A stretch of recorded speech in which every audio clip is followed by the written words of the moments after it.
Want to speak real English from your first lesson? Sign up for your free lifetime account at EnglishClass101.com. In this video, you'll learn 20 of the most common words and phrases in English. Hi everybody, my name is Alicia. Welcome to the 800 Core English Words and Phrases video series. This series will teach you the 800 most common words and phrases in English. But there's a twist. With each new lesson in this series, we'll include the previous lessons at the end. So after you've learned the new words and phrases, stick around and review what you learned in previous lessons. Reviewing is one of the most important parts of learning a language.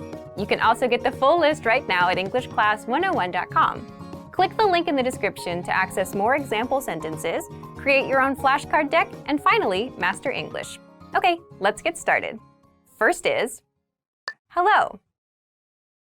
Hello. Hello. Hello is the most basic greeting that you can use. You can use it with your friends, with your family members, with your coworkers. Any time of day is fine. Hello. How have you been? Hello. How have you been? Hello. How have you been? Excuse me. Excuse me. Excuse me. So excuse me is the expression you can use when you bump into somebody or when you need to interrupt somebody who's working on something. It's a nice apology expression to use. Excuse me, how much is this? Excuse me, how much is this? Excuse me, how much is this? I'm sorry. I'm sorry. I'm sorry. So we use I'm sorry in cases where we make a mistake. So I did something wrong or I did something bad. I use I'm sorry to apologize. I'm sorry, it was a typo. I'm sorry, it was a typo. I'm sorry, it was a typo. Good night. Good night. Good night. So good night is the expression we use at the end of the day when we want to say goodbye to someone or when we want to wish our family members a good night of sleep. Good night, Grandma. Good night, Grandma. Good night, Grandma. Nice to meet you. Nice to meet you. Nice to meet you. So nice to meet you is the expression we use the first time we meet someone. We don't use this like the second or the third time we see someone, only for the first time. Please come in. Nice to meet you. Please come in. Nice to meet you. Please come in. Nice to meet you. How are you? How are you? How are you? So how are you is used as a very general greeting. When we see our coworker for the first time or we see a classmate for the first time, we ask, how are you? Meaning, what's your condition right now? It's been a long time. How are you? It's been a long time. How are you? It's been a long time. How are you? Yes. Yes. Yes. So yes is the word we use to agree with something or to show we think something is good or correct. You can use yes in any of those cases. Yes, this one please. Yes, this one please. Yes, this one please. No. No. No. So no is the opposite of yes. We use it when we want to disagree or show that we think something is not good or is maybe not the best option. No, I haven't eaten yet. No, I haven't eaten yet. No, I haven't eaten yet. Thank you. Thank you. Thank you. So thank you is used to express your appreciation for something. You can use this after you receive a gift or someone does something for you. Thank you very much for the invitation. Thank you very much for the invitation. Thank you very much for the invitation. I'm. I'm. I'm. So I'm is the reduced form of I and am. It becomes I'm. Make sure to clearly pronounce that sound, like when you're introducing yourself. I'm John. I'm John. I'm John. Goodbye. Goodbye. Goodbye. So goodbye is one way to say like something at the end of the day, usually, to say bye to someone. Goodbye sounds a little bit more formal than just bye, but you can use it to sound polite. Goodbye. See you again. Goodbye. See you again. Goodbye. See you again. Bad. Bad. Bad. Okay, so bad is a word that means not good. You can use it to describe something you don't like or that you think is inappropriate. Be careful of bad people. Be careful of bad people. Be careful of bad people. Good. Good. Good. So good is the opposite of bad. You can use it when you want to express that you like something or that you think something is positive. My teacher is a good person. My teacher is a good person. My teacher is a good person. Pretty. Pretty. Pretty. So pretty is used to describe someone or something's physical appearance, something that we think is beautiful. I have a pretty girlfriend. I have a pretty girlfriend. I have a pretty girlfriend. Ugly. Ugly. Ugly. So ugly is the opposite of pretty. We use this word to describe something that we think is not pleasing or is unpleasant. Ugly face. Ugly face. Ugly face. Easy. Easy. Easy. So easy is used to talk about something that is not difficult. It's maybe something that's simple to do. Easy exam. Easy exam. Easy exam. Difficult. Difficult. Difficult. So difficult describes something that is hard or something that is challenging to do. Difficult problem. Difficult problem. Difficult problem. Near. Near. Near. Near is used to talk about something that is close to us. It's something that we can go to quickly and easily. I live near the university. I live near the university. I live near the university. Far. Far. Far. So far is the opposite of near. Far means something that is at great distance from something else. There's like a long way to get to something. The station is far from here. The station is far from here. The station is far from here. Small. Small. Small. So small is the opposite of big. We use it to describe things that are little. You can use it for concepts, for objects, or for people. Small mistake. Small mistake. Okay, let's get started. First is today. Today. Today. Today means this day. We use this when we want to talk about something that's happening on this day, like part of a schedule. Today's homework. Today's homework. Today's homework. Yesterday. Yesterday. Yesterday. So yesterday means the day before today. So you can use this word when you're talking about like past actions. Yesterday morning. Yesterday morning.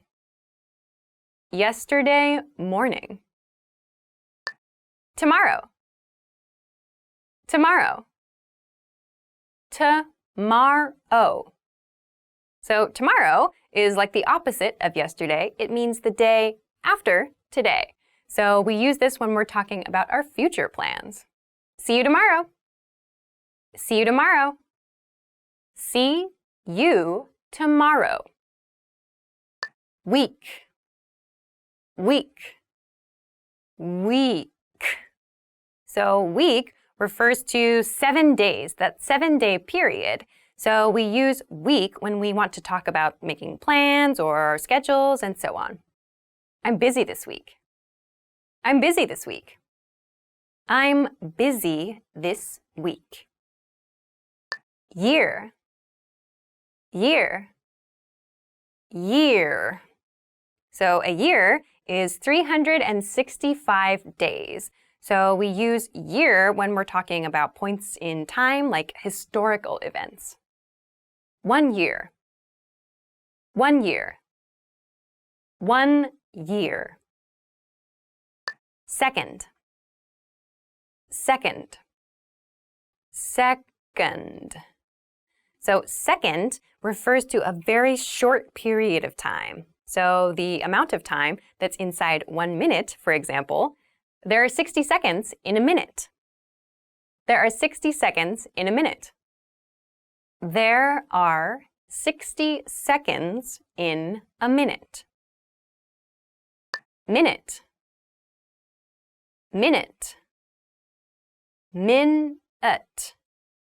So minute refers to, again, a period of time. We learned that there are 60 seconds in a minute, and we can use minutes when we're talking about times of day. 3 minutes. 3 minutes. 3 minutes. Hour. Hour. Hour. So an hour refers to one of those 24 blocks of time throughout the day. I sleep for 8 hours every day. I sleep for 8 hours every day. I sleep for 8 hours every day. Clock. Clock. Clock. A clock is an object that we use to understand what time of day it is. We can have analog or digital. Alarm clock. Alarm clock. Alarm clock. A clock. A clock. A clock. So a clock is used after a number from 1 to 12 to show that it's a specific hour. Let's meet at the station at 9 o'clock. Let's meet at the station at 9 o'clock. Let's meet at the station at 9 o'clock. Calendar. Calendar. Calendar. So a calendar is something we use to understand the dates of the year.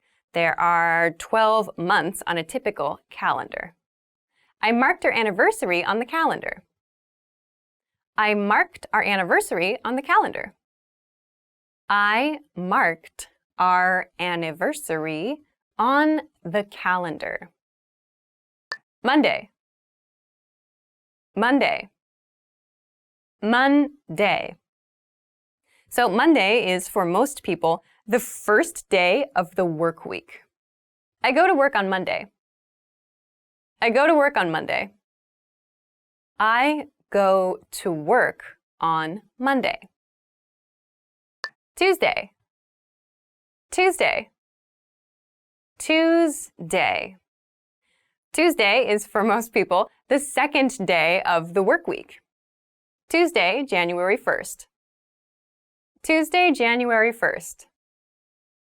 Tuesday, January 1st. Wednesday. Wednesday. Wednesday.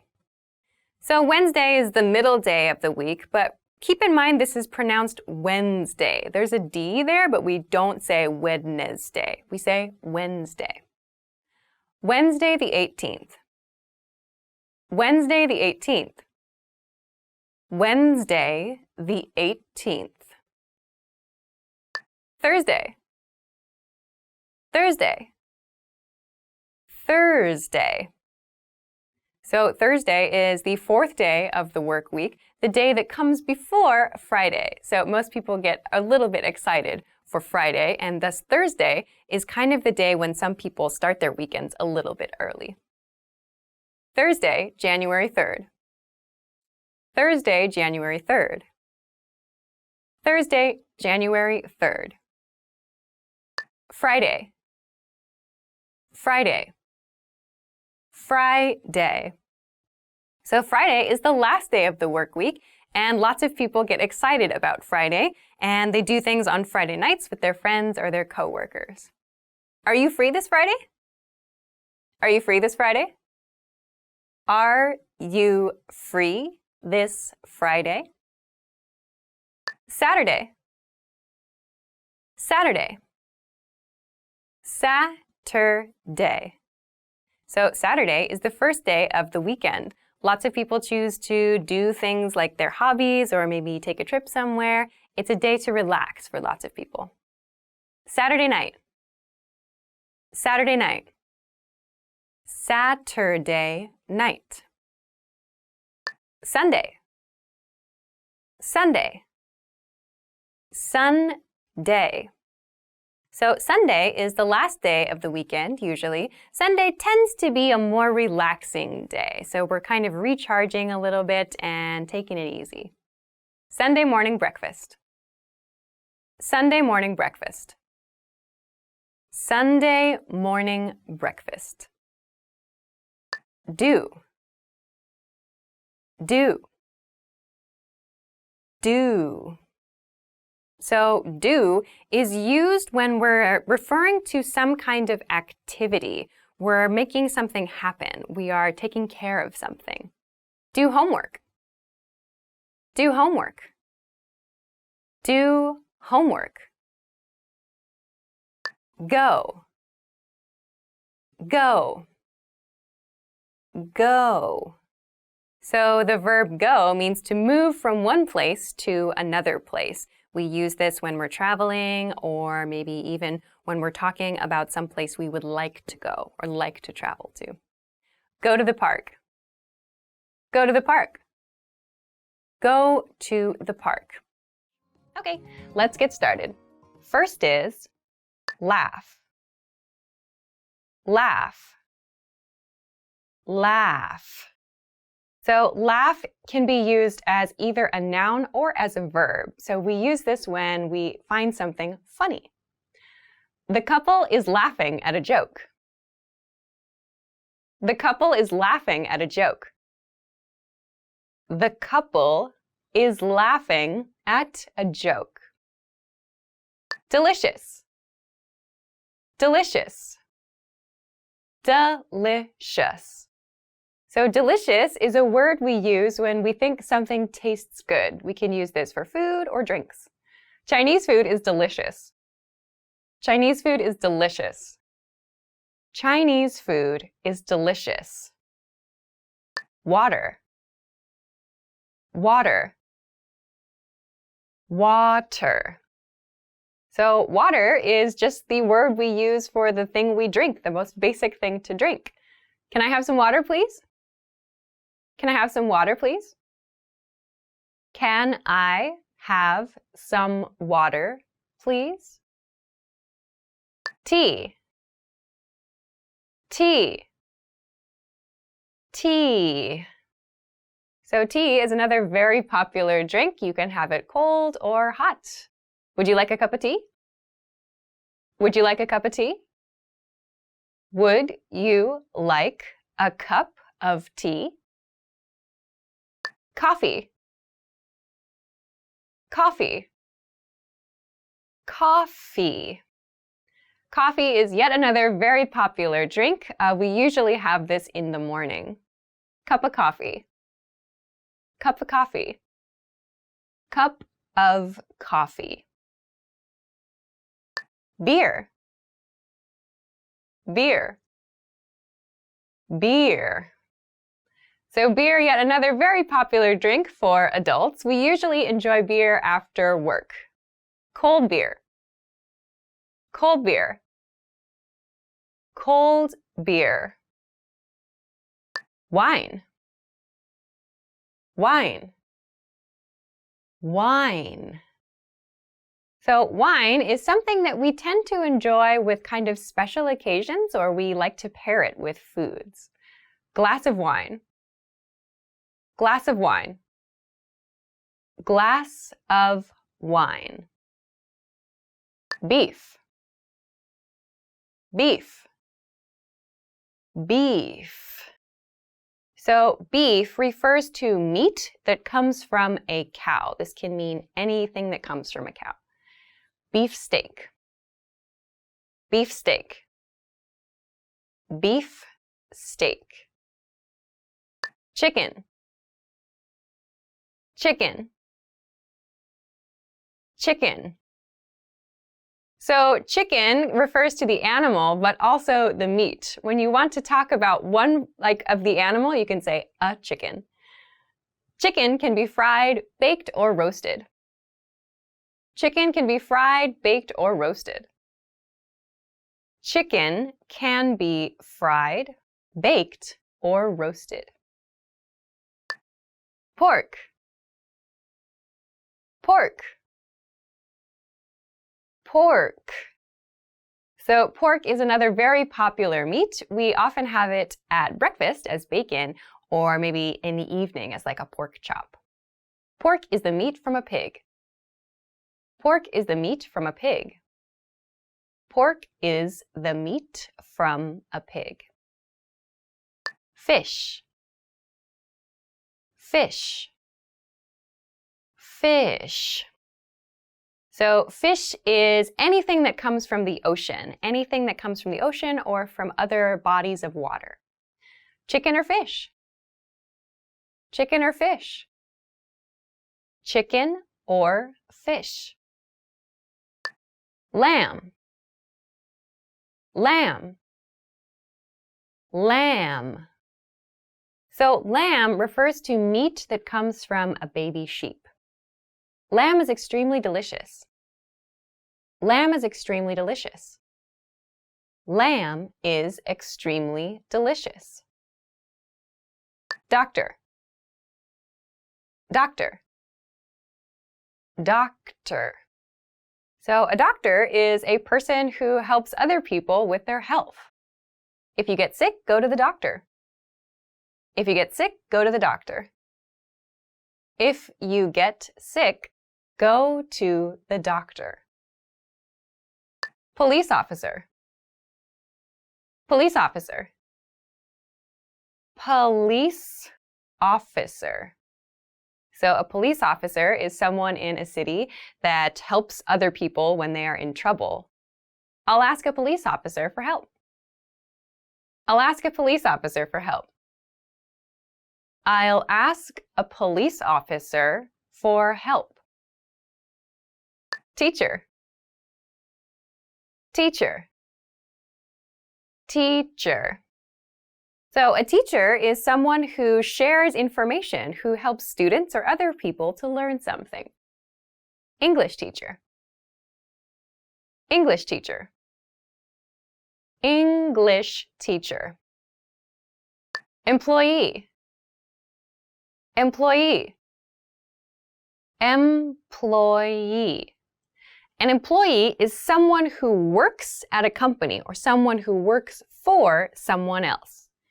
Female employee. Female employee. Female employee. Come. Come. Come. So we use the verb come to mean to move from one location to the place where we are now. The girl came towards the video camera. The girl came towards the video camera. The girl came towards the video camera. See, see, see. So we use the verb see to mean to use our eyes to focus on something. The tourists saw the sunset. The tourists saw the sunset. The tourists saw the sunset. Make, make, make. We use the verb make when we talk about creating something. The chef makes orange juice. The chef makes orange juice. The chef makes orange juice. Use, use, use. So we use the verb use when we want to talk about like applying something, or we want to talk about utilizing something for something else. The programmer used the computer. The programmer used the computer. The programmer used the computer. Okay, let's get started. First is can. Can. Can. So can is used to mean something we are able to do. Can jump over. Can jump over. Can jump over. Zero. Zero. Zero. So zero is used to refer to the number, which means nothing. So we also read this as O sometimes. Number zero. Number zero. Number zero. One. One. One. So one means the first number. So we use it anytime there's a single number of something. 1 degree. 1 degree. 1 degree. 2. 2. 2. So 2 is the second number. We use it to talk about pairs or couples of things. The number 2 is my favorite number. The number 2 is my favorite number. The number 2 is my favorite number. 3. 3. 3. So the third number in English is the number 3. $3. $3. $3. 4. 4. 4. So the fourth number in English is the number 4. Keep in mind that the spelling is different from FOR, which means a purpose. Number 4. Number 4. Number 4. 5. 5. 5. So the next number is the number 5. The starfish has 5 legs. The starfish has 5 legs. The starfish has 5 legs. 6. 6. 6. So the next number in our sequence is the number 6. We have a 6-day vacation next month. We have a 6-day vacation next month. We have a 6-day vacation next month. 7. 7. 7. So the next number in this sequence is the number 7. There are 7 days in every week. There are 7 days in every week. There are 7 days in every week. 8. 8. 8. So the next number is the number 8. This has an interesting spelling. It's pronounced 8. 8 is a lucky number. 8 is a lucky number. 8 is a lucky number.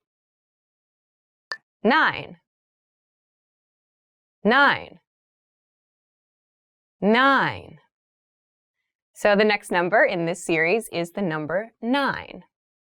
9 floors. 9 floors. 9 floors.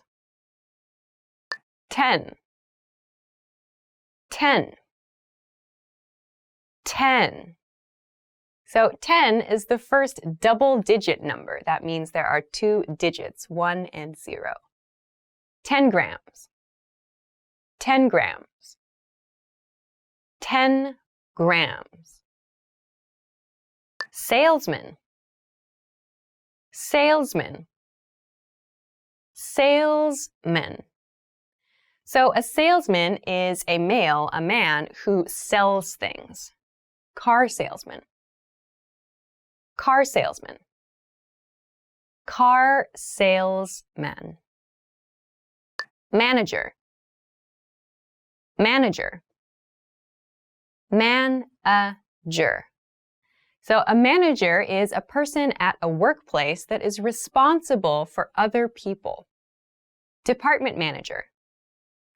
Department manager. Department manager. Cook. Cook. Cook. So a cook is a person who makes food. A cook is different from a chef in that a chef went to school. A cook has their experience on the job. The cook fried an egg. The cook fried an egg. The cook fried an egg. Engineer. Engineer. Engineer. So an engineer is a technology-related job. An engineer can create things in many different industries. I'm an engineer. I'm an engineer. I am an engineer. Programmer. Programmer. Programmer. So a programmer is a person who writes or who creates programs. I am a computer programmer. I'm a computer programmer. I am a computer programmer. Nurse. Nurse.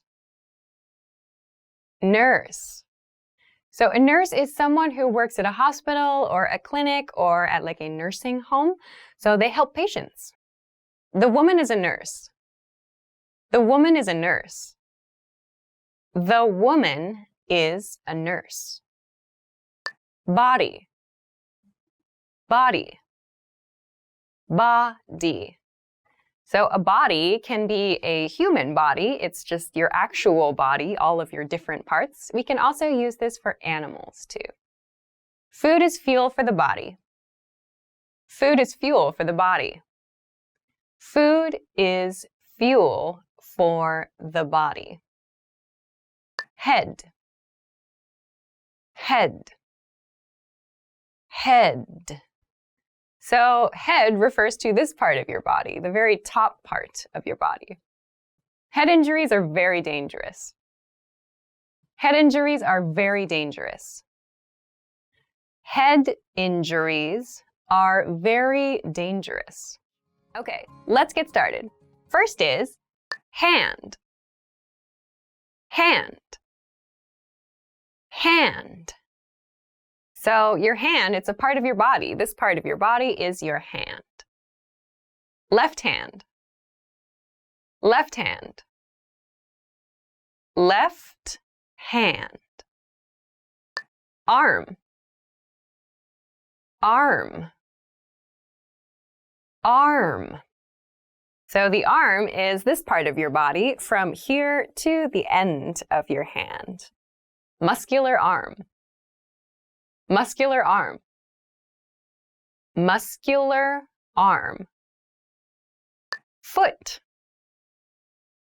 foot, foot.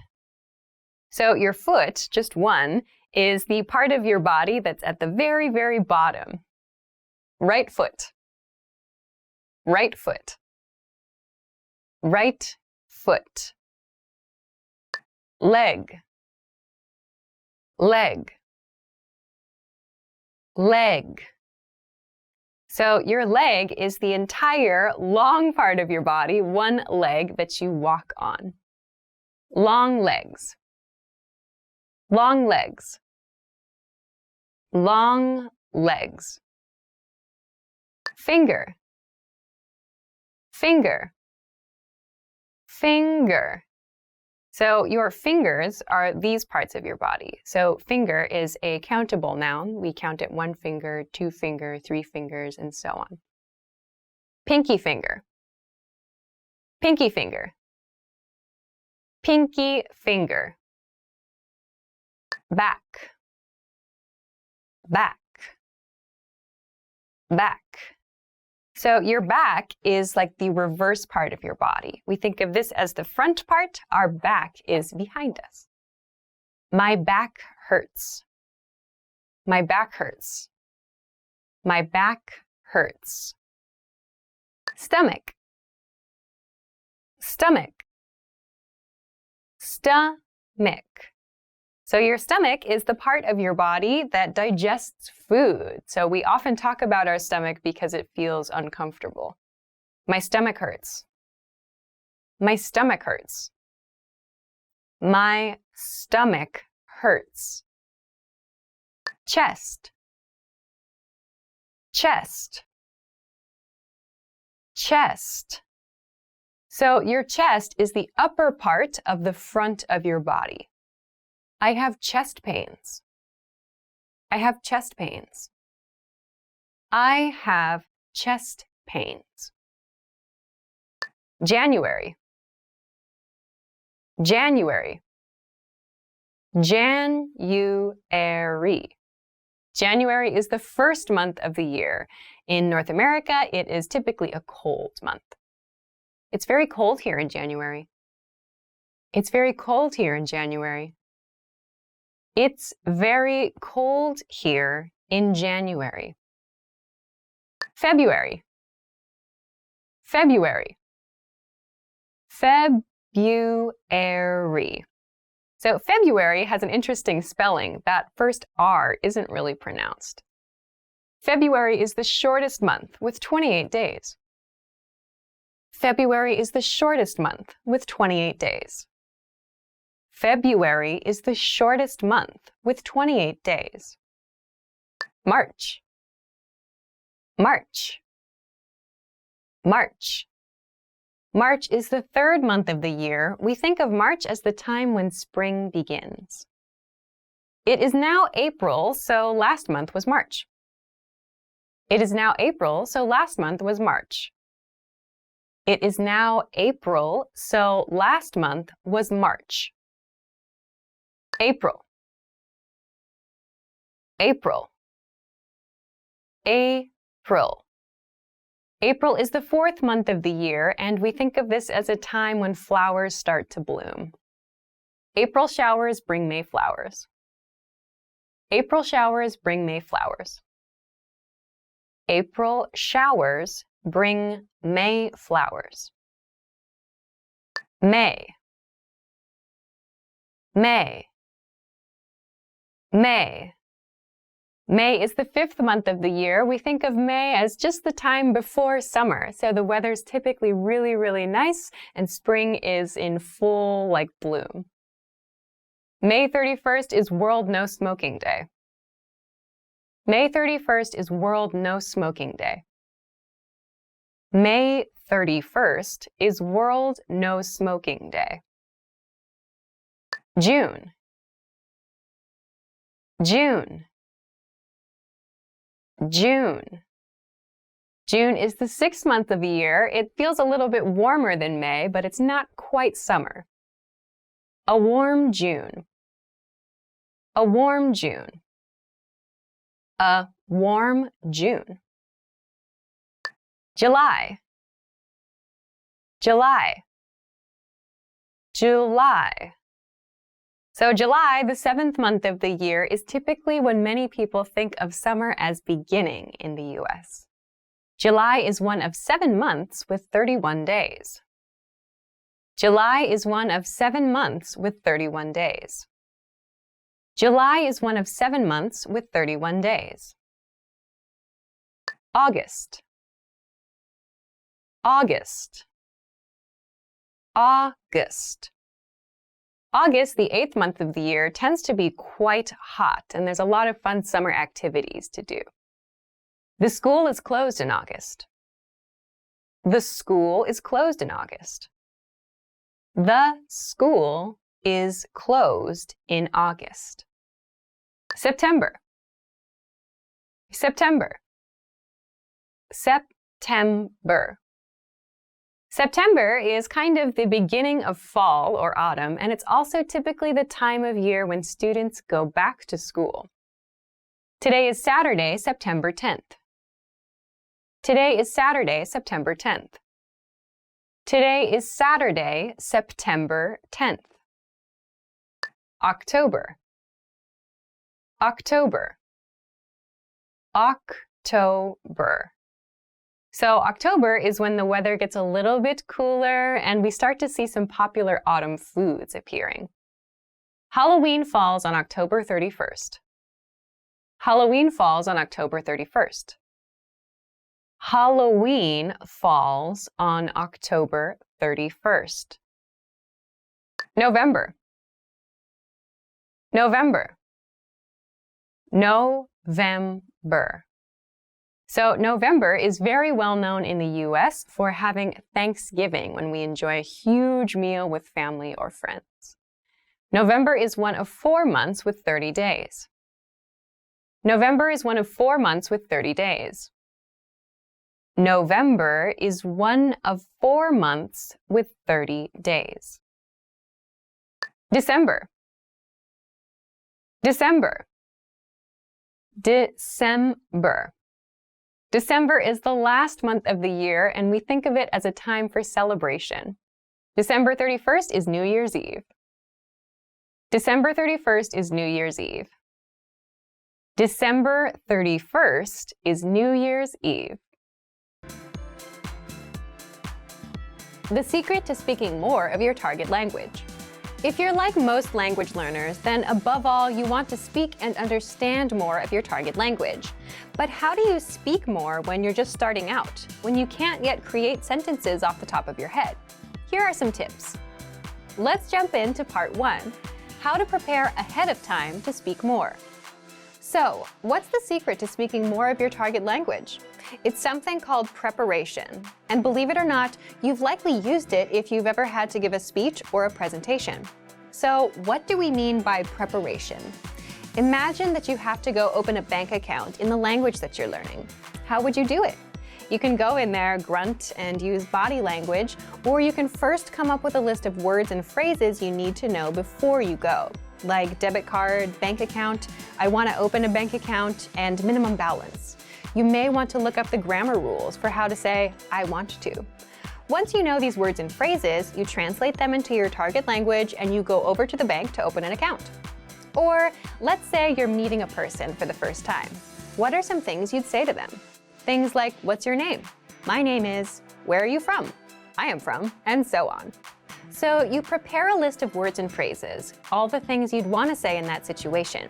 You translate them ahead of time so that you can communicate effectively.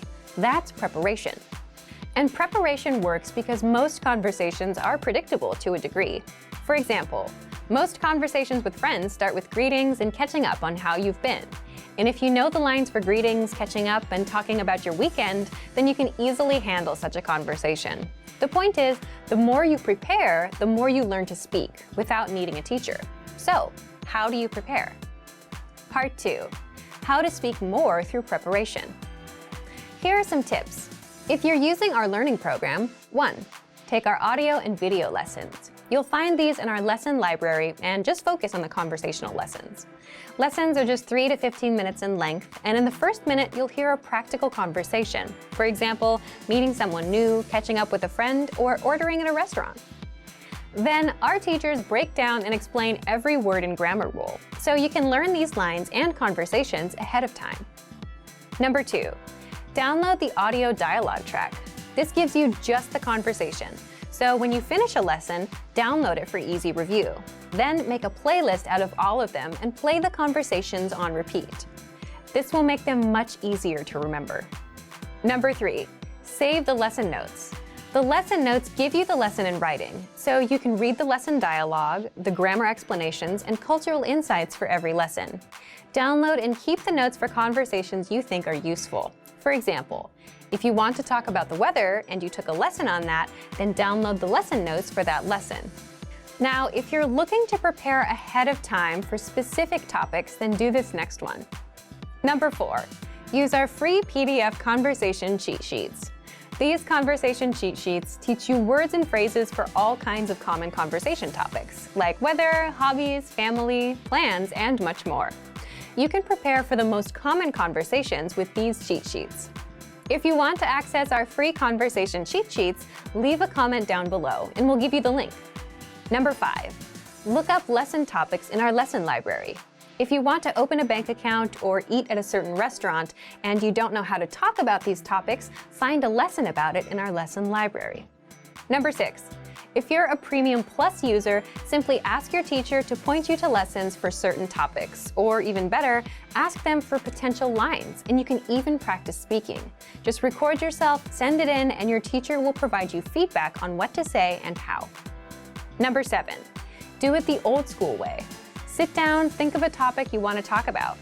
Make a list of all the words you think you need, all the phrases you want to say or may hear in that conversation. Then, translate those words and phrases into your target language. So let's recap. Most conversations are predictable. You can prepare ahead of time by thinking of all the words and lines you'll need for various conversations. And you can prepare with 1, our audio and video lessons, 2, conversation tracks, 3, lesson notes, 4, free PDF cheat sheets, 5, by looking up specific topics in the lesson library, 6, asking your Premium Plus teacher, and 7, by manually coming up with a list of the words and phrases and translating them. Learning to carry a conversation is vital to mastery of any language. Even beginners can quickly learn conversational language well enough to carry on real conversations with native speakers. Of course, beginners won't be able to carry a conversation the same way they could in their native language. But just knowing a few tips, like which questions to ask to keep a conversation going, are all you need to speak and interact with real native speakers. Before we get to specific suggestions, let's first take a closer look at how having real conversations in your target language is so vital to your mastery of the language. Communicating with other people is the very point of language, and conversation comes easily in our native tongue. For beginners, or anyone learning a new language, conversations aren't easy at all, and even simple greetings can be intimidating and awkward. Nothing kills a conversation faster than long periods of awkward silence, so you need practice and specific strategies to avoid them. When you know what to say to keep a conversation going, communication becomes much easier, and you make a better impression on your listener. Nothing will help you learn to speak a language faster and truly master the language than having real conversations with native speakers. Conversations quickly expose you to slang, cultural expressions, and vocabulary that force you to absorb and assimilate information faster than any educational setting. And that's a great thing. But how can you possibly have real conversations with real people if you're just starting out? Here are 3 proven methods that even beginners can quickly use to learn conversational language to make a great impression and avoid awkward silences. First, ask questions to keep a conversation going. For beginners and even more advanced speakers, the key is to ask questions to keep a conversation going. Of course, they can't be just random questions, or else you may confuse the listener. But by memorizing a few key questions and the appropriate time to use them, you can easily carry a conversation with minimal vocabulary or experience. And remember, the more conversations you have, the quicker you will learn and master the language. Second, learn core vocabulary terms as quickly as possible. You don't need to memorize thousands of words to learn conversational language. In fact, with just a couple hundred words, you could have a very basic conversation. And by learning maybe 1,000 to 2,000 words, you could carry a conversation with a native speaker about current events, order in restaurants, and even get directions. To help you get started with this, check out our 2,000 common words, also known as our core list. These 2,000 words are all you need to learn to speak fluently and carry a conversation with a native speaker. Third, study video or audio lessons that you can play and replay again and again. If you want to know how to carry on a conversation, then you need exposure to native speakers, and the more, the better. Studying video or audio lessons is ideal because they provide contextualized learning in your native language, and you can play them again and again until you achieve mastery. Our instructors have created more than 2,500 video and audio lessons that you can play over and over. And the best part is, they don't just teach you vocabulary and grammar. They are designed to help you learn to speak and teach you practical everyday topics like shopping, ordering, and more. Although it may seem intimidating for a beginner, the truth is that it's very easy to learn conversational language. Just learn a few core vocabulary terms and which questions to ask to keep a conversation going. Our language learning program has the world's largest online collection of video and audio lessons by real instructors, plus tons of advanced tools to help you learn to speak and carry on a conversation quickly. Just a little practice and exposure to real conversations or lessons is all it really takes. So, if you're ready to finally learn a new language the fast, fun, and easy way, sign up for your free lifetime account by clicking on the link in the description. Signing up takes less than 30 seconds, and you'll start speaking from your very first lesson. If you enjoyed these tips, hit the like button, share the video with anyone who's trying to learn a new language, and subscribe to our channel. We release new videos every week. I'll see you next time. Bye! You've studied for a while and are ready to talk to people and practice what you've learned. But where do you start? Starting a conversation in a new language can seem a bit intimidating. How do you just jump into it? In this video, we'll look at 5 ways to start conversations. Number 1, introduce yourself in your target language. This is usually one of the first things you learn when you start studying a new language. And sometimes, starting a conversation, or continuing one, is as simple as introducing yourself. Number 2, talking about the weather. This is a universal talking point. People talk about the weather all over the world. And just saying, "It's really nice today," is enough to start a conversation. A great way to practice your weather conversation skills is to check out our Can-Do lesson pathway. This series of lessons teaches you how to talk about the weather in your target language. Number 3, give compliments. Compliments are a great way to start a conversation. You can compliment something about your conversation partner's city, country, or something specific to them personally. "Hey, your bag is super cute," or "That ice cream looks delicious." These kinds of compliments can lead to further conversation about what you complimented. In this case, it could be fashion or a local restaurant. This is a great way to make quick connections with people. Number 4, ask for help. For example, you can ask for directions, ask about prices, or request recommendations for restaurants or shopping spots, and let the conversation go from there. People are usually happy to lend a helping hand to tourists who are visiting their city. Number 5, learn phrases for transactions. This can include getting a room at a hotel or telling a taxi driver where to go. When you're traveling overseas, you'll need to talk to other people in your target language. And while this might be a bit scary at first, you'll find that the people you meet are just happy that you're trying to communicate with them. So get started talking in your target language now. For even more tips on how to start conversations, check out our complete language learning program. Sign up for your free lifetime account by clicking on the link in the description. Get tons of resources to have you speaking in your target language. And if you enjoyed these tips, hit the like button, share the video with anyone who's trying to learn a new language, and subscribe to our channel. We release new videos every week. I'll see you next time. Bye! Do you want to have access to tons of language lessons, but you don't want to have to buy more textbooks? In this video, you'll learn 6 ways you can get language lessons for free. This video will cover ways to get our audio and video lessons on a regular basis, so you can work on improving your language skills. You can use these anywhere, anytime. All right, let's take a look at how to get access. First, right on our website. New lessons come out every single week. Mondays, Tuesdays, and video lessons on Fridays. Access them all in the Lessons drop-down menu on the site. Click on Newest Lessons. If you're on the go, you're going to work, driving, or running errands, you can easily learn with your mobile device. And that brings us to our next tip. Second, get lessons on the Innovative Language app. If you're an iPhone, iPad, or Android user, learn on the go with the Innovative Language 101 app. Download it for free. After you download the app, you can keep up with all the latest lessons. There is a Newest Lessons icon right on the home screen, and it gives you instant access to your free lessons anywhere, anytime. Just look for Innovative Language 101 on the App Store or Google Play. The third way is the Apple TV app. You can learn on the big screen. Turn on your TV and access all of your audio and video lessons.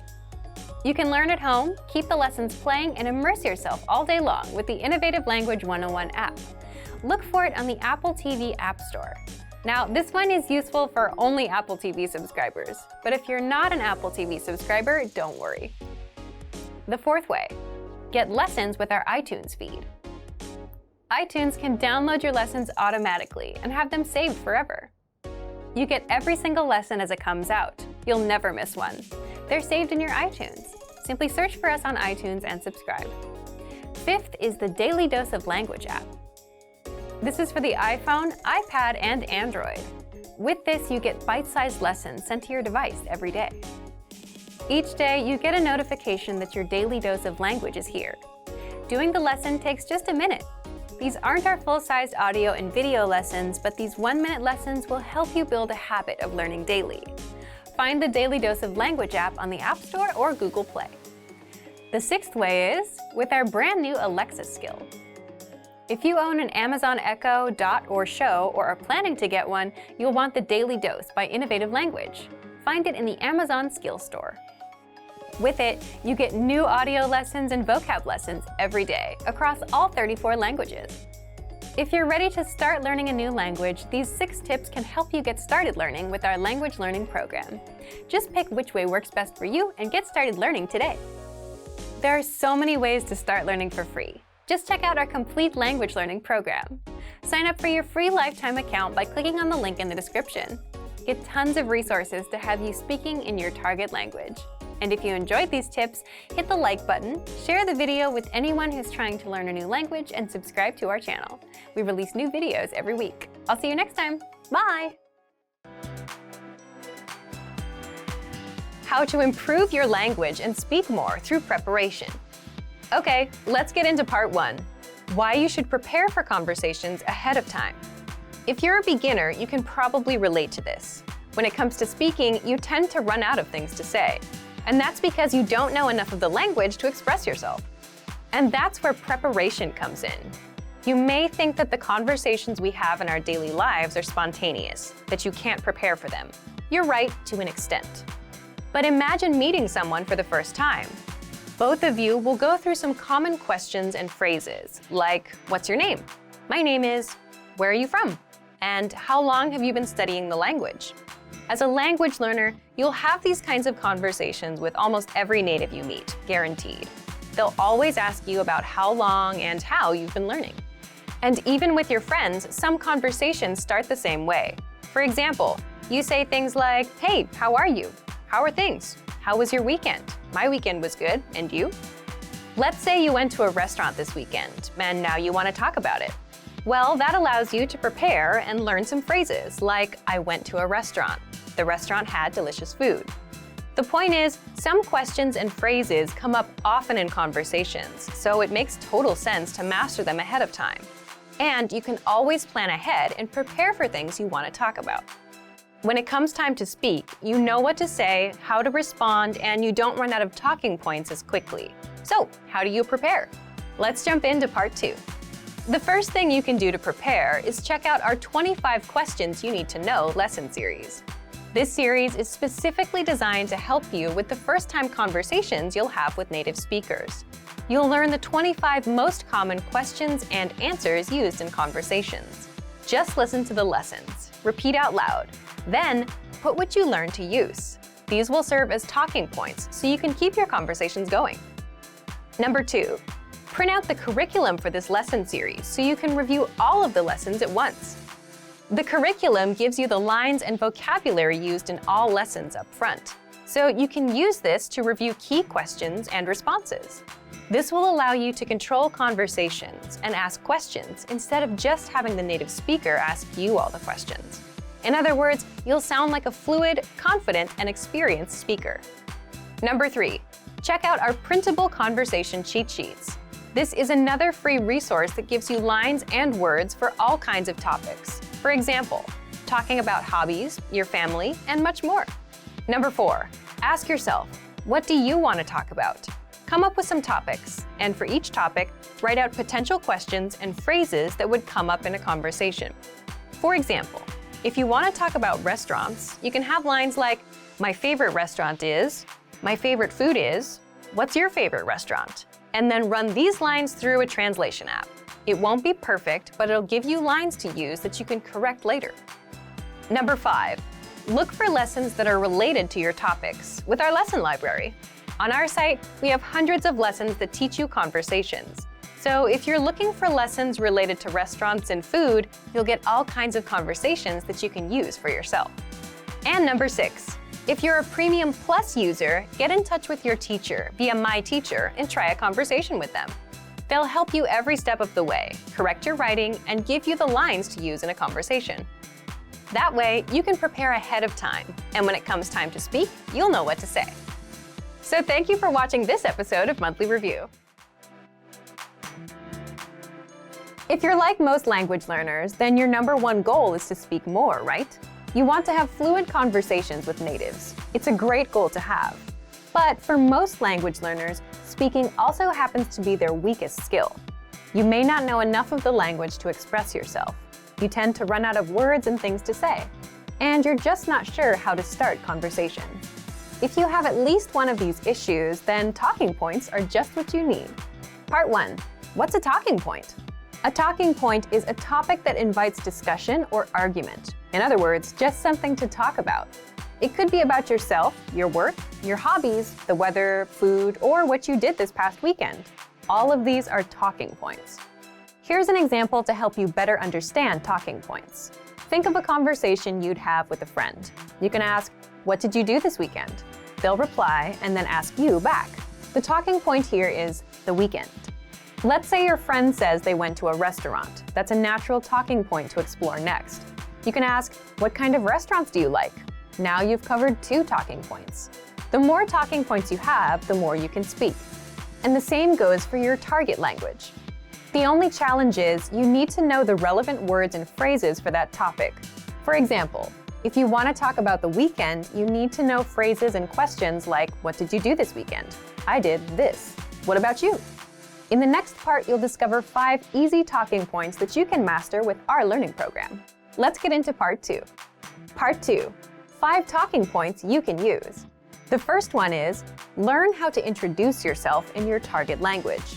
Why is this a powerful talking point? Introducing yourself is something you'll do again and again, every time you meet someone new. So learning the relevant phrases is a must. If you've done the first few lessons on our site, you can already do this. If not, then check out our Absolute Beginner lessons and the Top 25 Questions You Must Know lessons. You'll learn basic conversations with our quick 3 to 15-minute lessons. We'll give you the exact lines to use, along with the translations, so that you can use them in conversations. You can also use this talking point to continue a conversation. For example, if you've started with a different point, like the weather, then it makes sense to say, "By the way, my name is..." Talking point number 2, the weather. This is a universal talking point. People like to talk or complain about the weather all over the world. In fact, just saying, "It's really nice today," is enough to start a conversation with a native speaker. If you want to talk about the weather, check out our can-do lesson pathway called Can Talk About Weather. You'll find this pathway in the absolute beginner level of our lesson library. Talking point number 3, compliments. Compliments are another great way to start a conversation or continue one. If you're running out of things to say, you can quickly transition and say something about their city, their country, or just, "Hey, I like your shirt." If you want to learn how to compliment, check out our compliments phrase list. This list is free to access for all users. If you don't know where to find it on our site, leave a comment in the comments below and we'll follow up. Point number 4, ask for help. For example, you can ask for directions or about the price and let the conversation go from there.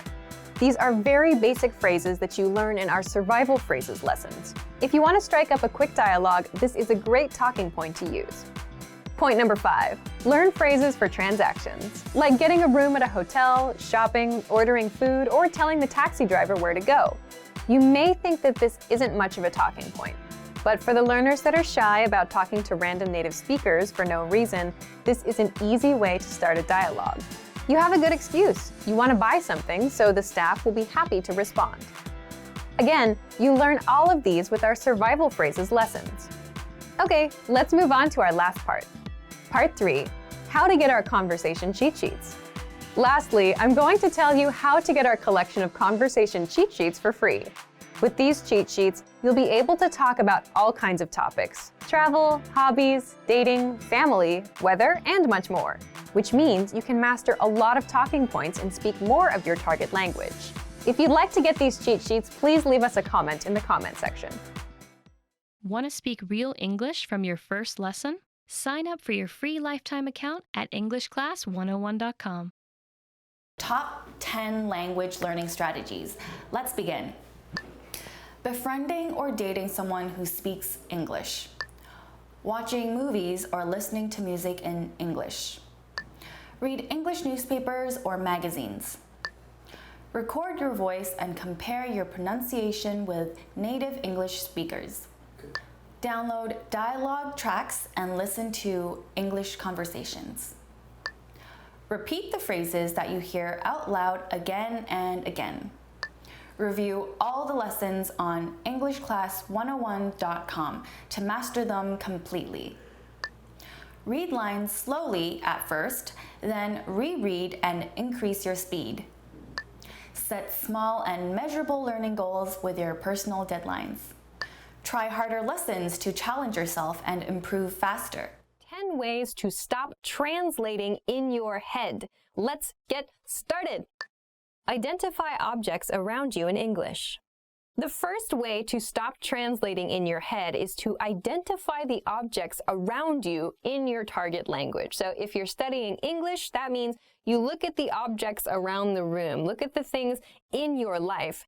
Don't think of them in your native language first. Think of them in your target language first. So if I look around the room, I see a computer, I shouldn't think my native language word. I should think my target language word. So start with the items and the situations in your everyday life. If I say computer in English, maybe I should say computer in Japanese.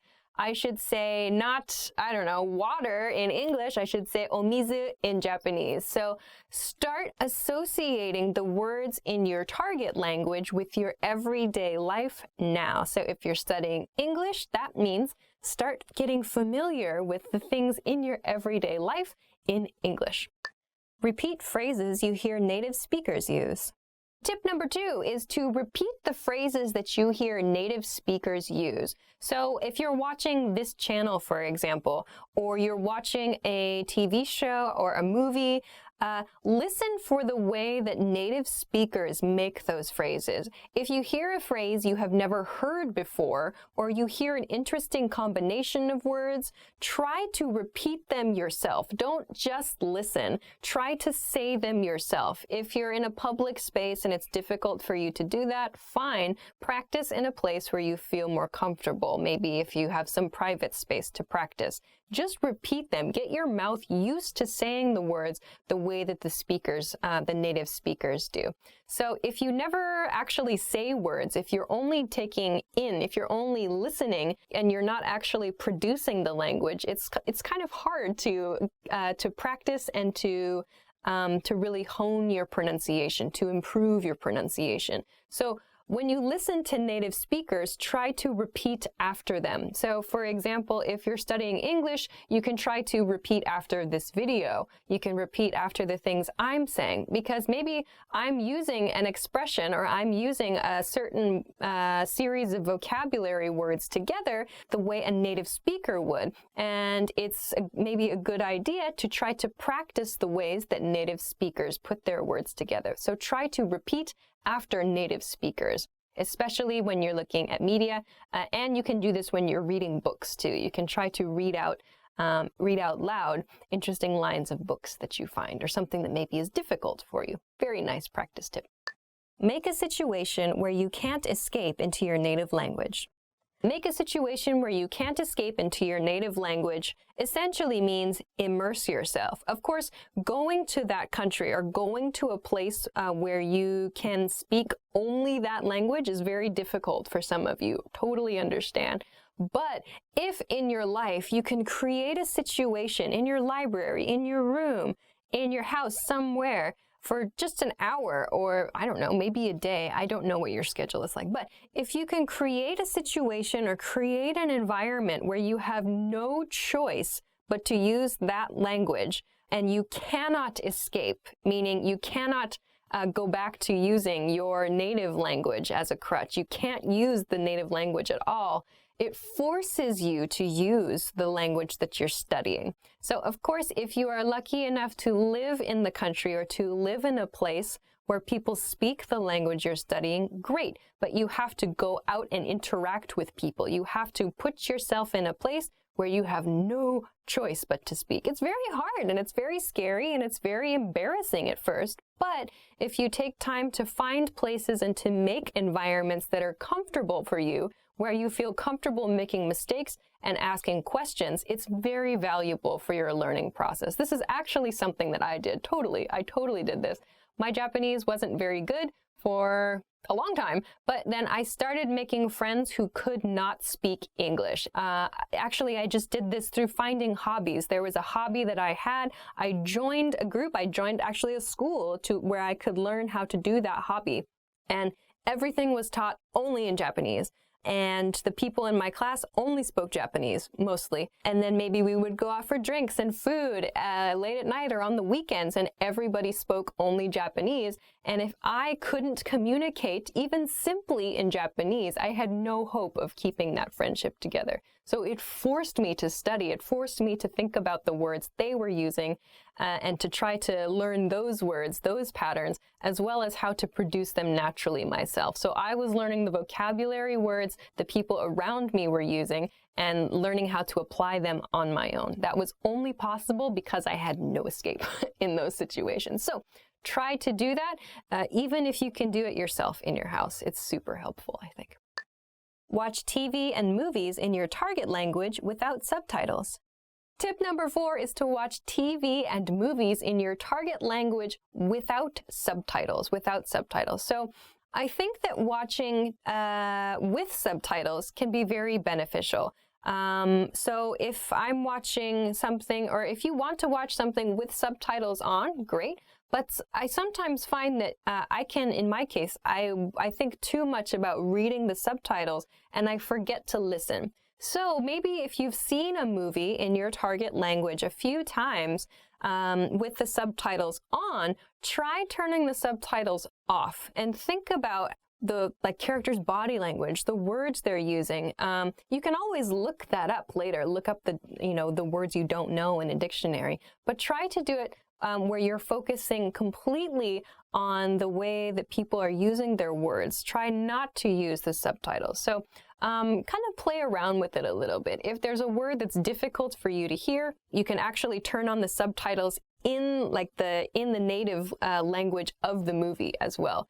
That's something that I've done. If I wanted to study Japanese, it's very useful when the actual words spoken in Japanese appear on the screen. Sometimes it's easier for me to catch a word if I see it visually and I hear it at the same time. So another way to kind of explore how you can use TV and movies is to actually turn on the closed captions, like the words on the screen in the native language of the movie. So, so this is sort of 2 points in one. So 1, watch movies without subtitles, meaning subtitles in your native language. And hint 2 is to watch movies with closed captioning on, but the closed captioning is in your target language, not in your native language. So you can try those 2 things with TV and with movies. Don't bring a dictionary to your lesson. Tip number 5 is don't bring a dictionary to your lesson. Okay, so give me a second here. So I understand that dictionaries, especially electronic dictionaries, we have them on our phones now, are very, very convenient. Of course, it's important to use them, and they're a great resource to have. However, one thing that really bothers me and that I think is detrimental, it's not helpful for students, is when students are in a lesson and they're practicing conversation and they reach a point in the conversation where they don't know the word they want to use. They know it in their native language and they don't know how to say it in their target language. They pull out their dictionary. They say to the person listening to them, their practice partner in their lesson where they have a limited period of time, just a moment. And then they look it up on their phone, and it takes a few seconds, the flow of the conversation stops, and then they say a word. And it's like, whoa, no, that's not, you don't have that ability. You don't have the ability to do that in a conversation with a native speaker. Most people, like if you go to a bank and try to open a bank account, are you really going to pull out your dictionary and sit there and try to communicate, just a moment, as you look up each word you don't know? No. Or if you do, that's not a real conversation. So instead, try using a different strategy. By that, I mean, if you find a word you don't know in conversation, explain the word to your conversation partner. Maybe they know the word. If you're speaking with a native speaker, this is a chance for them to teach you a word.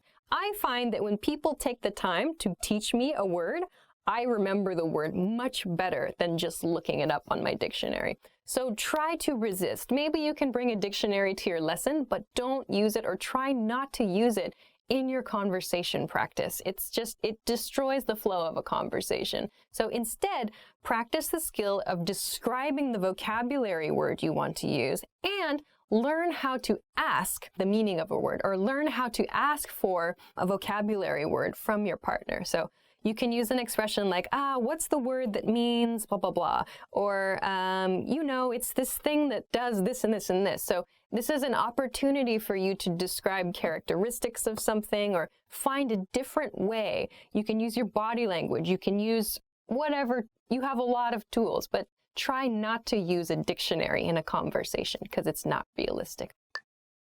Train responses to common questions. Number 6 is a quick one, I think. Hint number 6 I have is just to train responses to common questions. Train responses to common questions. So for example, a very common question in English is, hey, how are you? You should know how to answer this question. Just have a default response. Hey, how are you? I'm good. If it takes you a long time to answer the question, hey, how are you?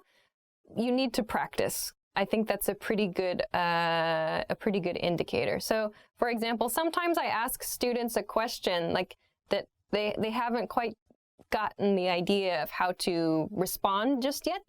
They're not so quick at responding. I say, hey, how are you? And they say, yes.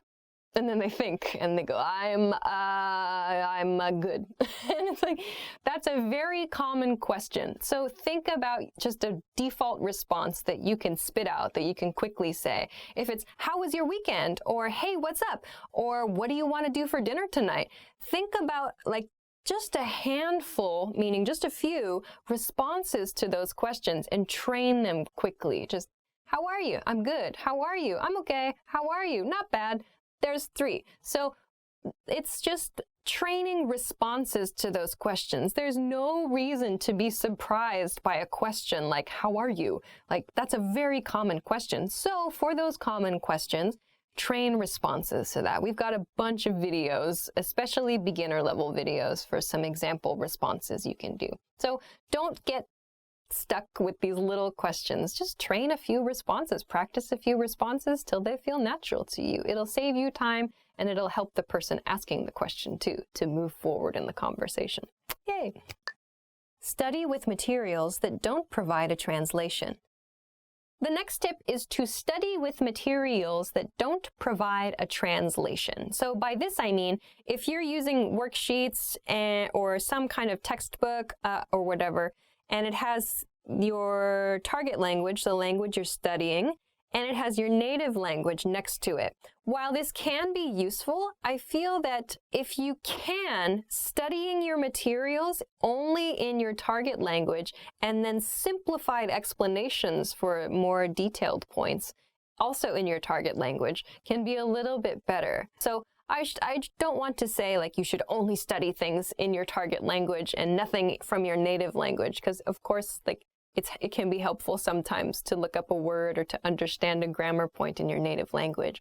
But where possible, if you can find something that provides simplified explanations in your target language, it can be really, really helpful because, again, you're learning to think on like a simpler, on a more basic level about the language you're studying in the language that you're studying. So this can be really, really good. So finding some materials to use where there's no translation. Maybe you can practice, of course, with books and with written materials, but also with like video materials as well. So there are a variety of different ways that you can find materials in your target language, like in video and TV. So some things to think about there are the level of vocabulary words people are using in the media content you're watching, who the media content is intended for, children, young adults, the speed at which the speaker is talking. So like I have the ability to change the level of difficulty of videos based on the rate of speech, the vocabulary words that I use, and how many like idioms and things I use. So I could make a video very difficult. We could make a very difficult video series by leveling up our vocabulary use or by speaking very quickly. Or, as you might see in like our English in 3-minute series, we can also use very simple vocabulary and speak at a low rate of speech. So maybe right now this is a very intermediate level video. So please think about that. So not just for written materials, but also for your audio and visual materials. Think about who your audience is, the level of the material, and so on. It can be really fun. And it can be helpful to think about your target language in your target language. All right, we're almost done. Study phrases in addition to single vocabulary. The next tip is study phrases in addition to single vocabulary words. So yes, of course, vocabulary is important, but I find it personally very, very useful to look at how a vocabulary word is used in a phrase. Because sometimes using it in a phrase helps you understand the nuance of that vocabulary word really, really well. So if like a word like crazy, for example, in English, depending on the situation where the word crazy is used, it could mean something different. It could mean like a person who's mentally confused or mixed up. It could also mean something really good. It could mean something really bad. So if we look only at the word crazy, it's quite difficult to understand really the meaning of the word. But if you look at the way the word is used in a phrase, you can get a lot more information. So take a look at the way people use words in phrases, not just as single vocabulary words. You can learn a lot more that way, I think. Do your daily activities in English where possible. The next tip is to do your daily activities in your target language. So if you're studying English, that means try to do some daily activities in English if possible.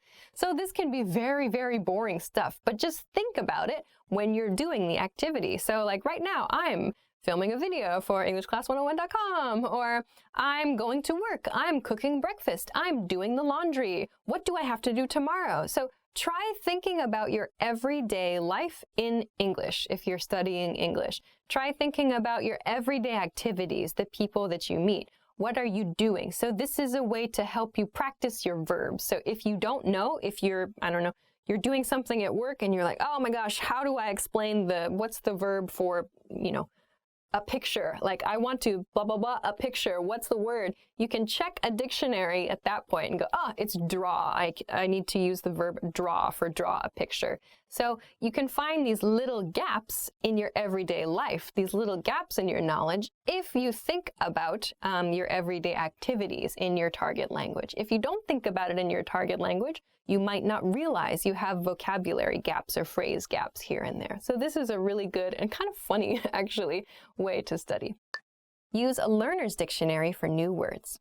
The last tip is to use a learner's dictionary for new words. So in English, there are learner's dictionaries available in English. So my personal favorite is Merriam-Webster. Merriam-Webster is a fantastic dictionary resource. They're so interesting and they have tons of like historical information. I really do just sit and like read things on the dictionary page lately. It's true.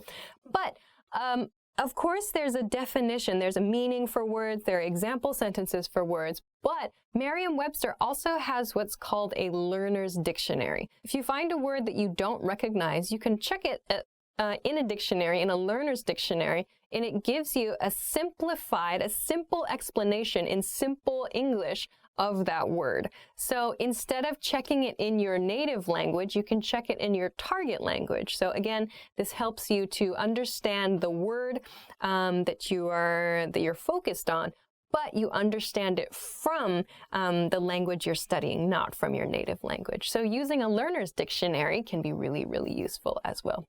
All right. How are your English listening skills? First, you'll see an image and hear a question. Next comes a short dialogue. Listen carefully and see if you can answer correctly. We'll show you the answer at the end. A man and a woman are talking. What are they going to do first? What do you want to do today? I want to go see a movie. Okay, I want to watch the baseball game on TV. Also, I want to go shopping. The baseball game starts at 1 o'clock. Okay, so let's see the movie first, and then you can watch the baseball game. All right, then we'll go shopping in the evening. What are they going to do first?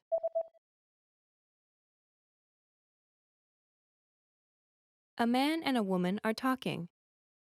What are they going to do first? What do you want to do today? I want to go see a movie. Okay, I want to watch the baseball game on TV. Also, I want to go shopping. The baseball game starts at 1 o'clock. Okay, so let's see the movie first, and then you can watch the baseball game. All right, then we'll go shopping in the evening. A teacher and a student are talking. When will the student go to the teacher's office? I didn't really understand today's class. I see. What was confusing? Several things. Do you have time now? Actually, I'm a little busy. Could you come to my office in the afternoon? I'll be there from 1 p.m. to 4 p.m. Okay, I'll be there at 2 p.m. When will the student go to the teacher's office?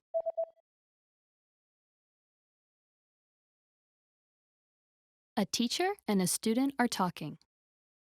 When will the student go to the teacher's office? I didn't really understand today's class. I see. What was confusing? Several things. Do you have time now?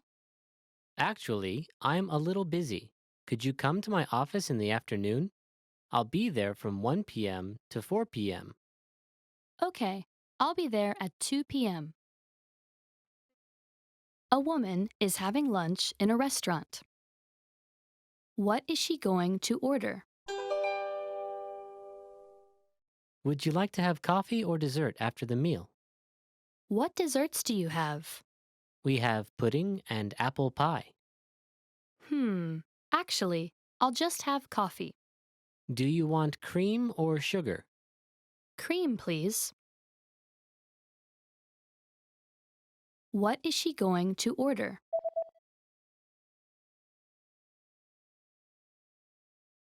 A woman is having lunch in a restaurant. What is she going to order? Would you like to have coffee or dessert after the meal? What desserts do you have? We have pudding and apple pie. Actually, I'll just have coffee. Do you want cream or sugar? Cream, please. Did you get it? Good evening, in-room dining. This is Alex. How may I be of service? Hello, I would like to order some food.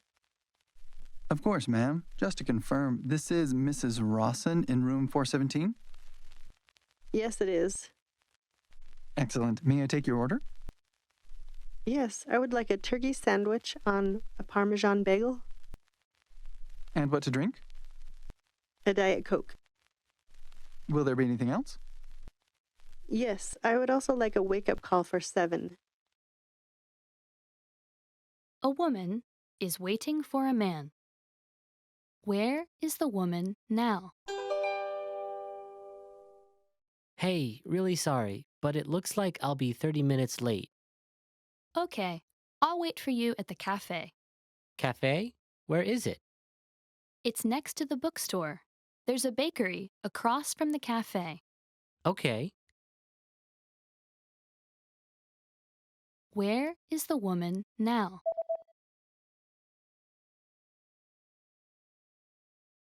A woman is waiting for a man. Where is the woman now? Hey, really sorry, but it looks like I'll be 30 minutes late. Okay, I'll wait for you at the cafe. Cafe? Where is it? It's next to the bookstore. There's a bakery across from the cafe. Okay. A man and a woman are talking about summer vacation. What is the woman going to do on her summer vacation? Have you already planned for the summer vacation? Not yet. I'm thinking about going to the sea or the mountains. I'm going to the beach with some friends. We're going surfing. Sounds nice. Why don't you come with us? Wow, sure. Thanks. What is the woman going to do on her summer vacation?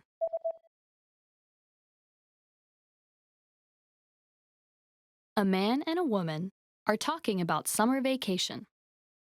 What is the woman going to do on her summer vacation? Have you already planned for the summer vacation? Not yet. I'm thinking about going to the sea or the mountains. I'm going to the beach with some friends. We're going surfing. Sounds nice. Why don't you come with us? Wow, sure. Thanks. A man and a woman are talking. What did the woman eat this morning? Oh, I'm hungry. Did you eat anything for breakfast? Yes, I did, but only a little. What did you eat?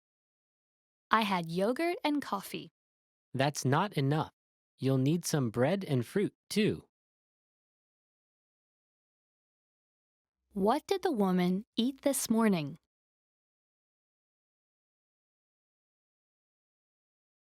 A man and a woman are talking. What did the woman eat this morning? Oh, I'm hungry. Did you eat anything for breakfast? Yes, I did, but only a little. What did you eat? I had yogurt and coffee. That's not enough.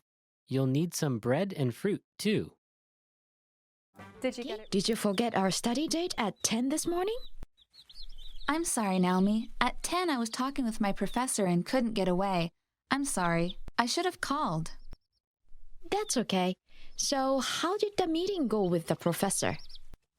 It went fine. He gave me an extension on my paper and I can still take the midterm. How was your study group yesterday? Well, we were studying together during lunch when I noticed an old friend of mine from high school in the same cafe. My concentration quickly switched from class to catching up with my friend, so I didn't get much done. You've taken that class before, right? Yeah, last semester. I was always asking questions in that class because it was so difficult. Well, I was hoping that you could lend me a hand with my paper. I can't think of anything else to write. Sure, no problem. That is, if you can help me study for our history test. Sounds like a deal. Hi everyone, I'm Gabriella. How are your English listening skills? In this video, you'll have a chance to test them out with a quiz.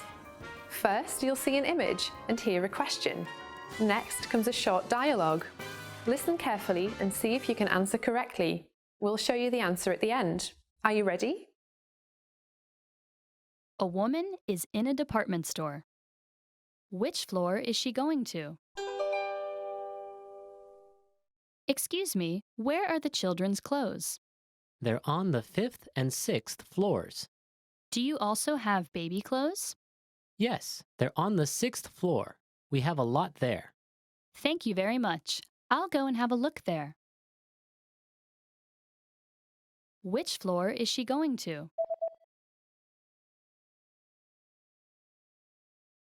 A woman is in a department store. Which floor is she going to? Excuse me, where are the children's clothes? They're on the 5th and 6th floors. Do you also have baby clothes? Yes, they're on the 6th floor. We have a lot there. Thank you very much. I'll go and have a look there. A woman is asking a store clerk something at a bookstore. Which book does the woman want to see? Excuse me, I'd like to take a look at a book on that shelf. Which book would you like? The one about cars. One moment, please. This one? Yep, that's right. Here you go. Which book does the woman want to see?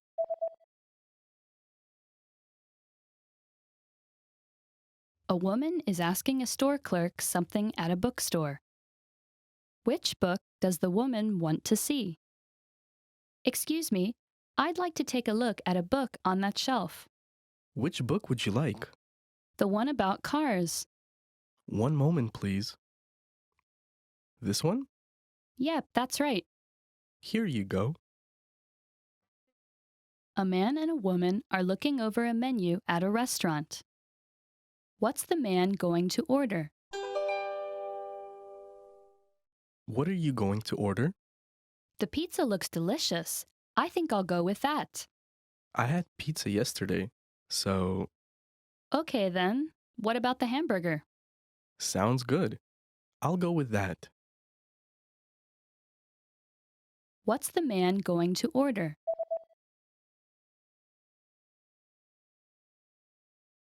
A man and a woman are looking over a menu at a restaurant. What's the man going to order? What are you going to order? The pizza looks delicious. I think I'll go with that. I had pizza yesterday, so... Okay then, what about the hamburger? Sounds good. I'll go with that. A man is calling the doctor's office. What time does he need to be at the doctor's office by? Hello, how can I help you? What time do you close today? We close at 6 o'clock, but please come in before 5:30. Okay. Thank you. What time does he need to be at the doctor's office by?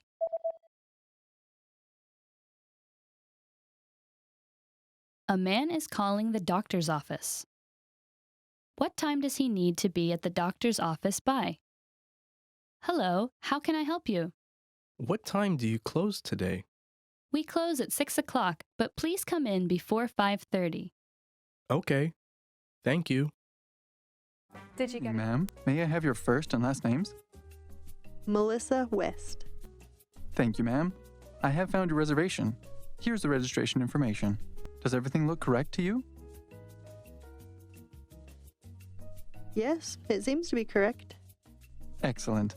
Now, I will just need a photo ID for legal purposes. Will my passport do? That would be just fine, ma'am. Checkout is between noon and 2 o'clock. You may request an extension of up to 5 hours free of charge. What if I need more time? then a late charge of 5% will be added to your bill. How are your English listening skills? First, you'll see an image and hear a question. Next comes a short dialogue. Listen carefully and see if you can answer correctly. We'll show you the answer at the end. A boy is reading from his journal. What was the first thing the boy did today? The weather was great today. I went swimming this afternoon at the pool. And I went to a movie in the evening. I also studied all morning. Today wasn't bad. What was the first thing the boy did today?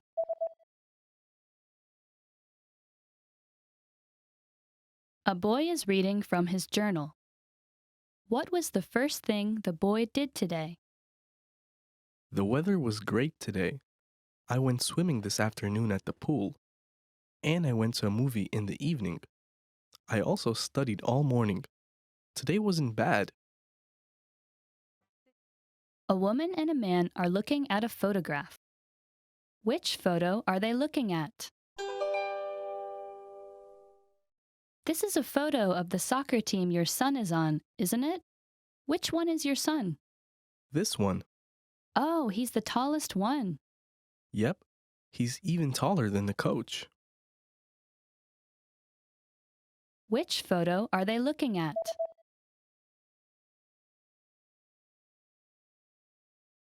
A woman and a man are looking at a photograph. Which photo are they looking at? This is a photo of the soccer team your son is on, isn't it? Which one is your son? This one. Oh, he's the tallest one. Yep, he's even taller than the coach. A man and a woman are talking. When are they going to see the movie? Why don't we go see a movie on Saturday? Yes, I'd love to, but I have to work a shift in the morning. What time will you finish? I'll finish at 2 o'clock. Then let's meet up at the cafe at 3 o'clock and see a movie at 4 o'clock. Okay. When are they going to see the movie?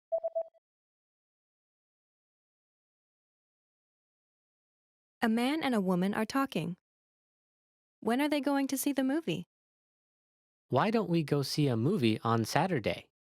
Yes, I'd love to, but I have to work a shift in the morning. What time will you finish? I'll finish at 2 o'clock.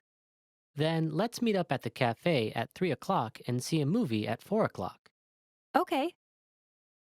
Hi everybody, my name is Alicia, and today I'm going to talk about the correct use of the word only. Let's take a look at a few examples and see how moving the word only around in a sentence can change the meaning of the sentence. All right, let's begin. First, I want to define the word only and how I'm going to use it for this lesson. The word only for this lesson, we're going to look at it as an adverb. So an adverb which means a single case or a single instance of something. So there's nothing different, nothing more, nothing less. There's just this one thing, this one case of something. But I want to focus for this lesson on the importance of the position of only in a sentence. So one key to keep in mind when you use the word only, and this is a point for native speakers and for non-native speakers, we need to place the word only as close as possible to the word or to the phrase that it modifies. And by modifies, I mean only is connected to that phrase, only is changing that phrase in some way. And when I say place it as close as possible to that word, I mean before that word. It needs to come before the word it's changing, before the word it's modifying. So I want to show a few examples of how to do this, but I'm going to move the word only around in the same sentence. So let's take a look. I'll show you what I mean. Let's take a look at this sentence. The base sentence here is Sarah saw Michael at the park. A simple sentence. So there are two people involved, one action, in this case the past tense saw, and then a location at the park. But I'm going to use the word only here in a few different positions to show how much it can change the meaning of the sentence depending on where we place it. So the first example here I have is only Sarah saw Michael at the park. Here the word only comes before Sarah, so that means that these two words are connected. Only is modifying Sarah in this case. This sentence therefore means that Sarah, perhaps in a group of people or with somebody else, Sarah was the only person, the single person who saw Michael at the park. Maybe there were other people in the group she was with, but she was the single person, the only person who saw Michael. So only Sarah saw Michael at the park. That's the meaning with the placement of only before Sarah here. Let's look at the next sentence. Sarah only saw Michael at the park. So here, only is coming before the word saw. So in this case, it's modifying this verb, saw. This sentence, therefore, means that Sarah, the only thing Sarah did, her only action, was to see. She only saw Michael at the park, meaning no other actions happened. Sarah did not wave to Michael. Sarah did not greet Michael. Sarah did not throw something at Michael. Whatever. There was no other action. The only action, the single action, the sole action was that she saw Michael. Sarah only saw Michael at the park. So the placement before the verb gives us this meaning. Let's look at one more example. Sarah saw only Michael at the park. Here, only comes before Michael in this case. So the connection, the modification is happening here. Sarah saw only Michael at the park means she did not see any other people at the park. So this could mean that there were no other people at the park, or that maybe she just didn't see anybody at the park. So this sentence is a little bit tricky. It's a little hard to understand exactly what the writer wants to say, but it could mean that there were perhaps no people at the park, no other people at the park that Sarah saw. So she went to the park, she saw only Michael. There was only one person, a single person. It was Michael that Sarah saw. So placing only before, in this case, Michael, gives us this meaning. All right, one more sentence. Sarah saw Michael only at the park. So here, the word only is coming before this phrase, at the park, this location in this case, meaning that there was a single place where Sarah saw Michael. So Sarah did not see Michael at the supermarket. She did not see him at the store. She did not see him at school. She saw him only at the park. So there's a single location where she saw Michael. So these four sentences show us how much the meaning of a sentence can change depending on our placement of the word only. So it's important to keep in mind. Another thing that I've done throughout this lesson a little bit is I've emphasized with my voice the word that only is modifying. But I want to make one more point here. In speech, when actually speaking, we can stress words for emphasis and for clarity to make it very clear which word in the sentence we want to emphasize, which word we want only to modify. So for example, I can say only Sarah saw Michael at the park, or Sarah only saw Michael at the park. So with your voice, you have the ability to emphasize certain words and certain phrases in the sentences. However, in writing, it's not possible to do this, so correct placement of the word only is quite important. So I wanted to give you a few examples, and it's just something to think about the next time you use the word only. So make sure that you're placing the word only as close as possible to the word that it modifies. So just something to keep in mind. All right, so that's it for this lesson. If you have any questions or comments, please feel free to let us know in the comment section below this video. If you liked the video, give it a thumbs up, subscribe to the channel, and check us out at EnglishClass101.com for some other resources. Thanks very much for watching this lesson, and I'll see you again soon. Bye-bye. Hi everybody, my name is Alicia. Today I'm going to talk about how to use the word almost. I'm going to show a few different example sentences and give you a couple pointers, some things to watch out for when you're using this word. So first, let's look at the meaning of the word almost. So almost is an adverb. It's a word that means nearly or not quite or not completely. It can also mean similar to something, but not exactly like something. So I've got a lot of example sentences here that I hope to talk about to kind of explain the use of almost. Before I do that though, I want to mention this point over here. Almost comes before the word it modifies. So modifies means like almost is attached. You can think of it as being attached to another word and almost changes the meaning of that word. So using almost before another word or before another phrase adds this meaning of nearly or not quite or not completely to that word or to that phrase. So let's begin with that and look at a few examples. I almost forgot my homework. So here almost comes before the verb forgot in this case, meaning I nearly forgot my homework. So the word almost, like I said, almost should come before the word it modifies. So here it's modifying the word forgot. So I nearly forgot my homework. I was very close to forgetting my homework. Another example, he almost always calls on his way home. So here it comes before the word it comes before the word always in this case. Almost always, meaning maybe like 95% of the time or 90% of the time.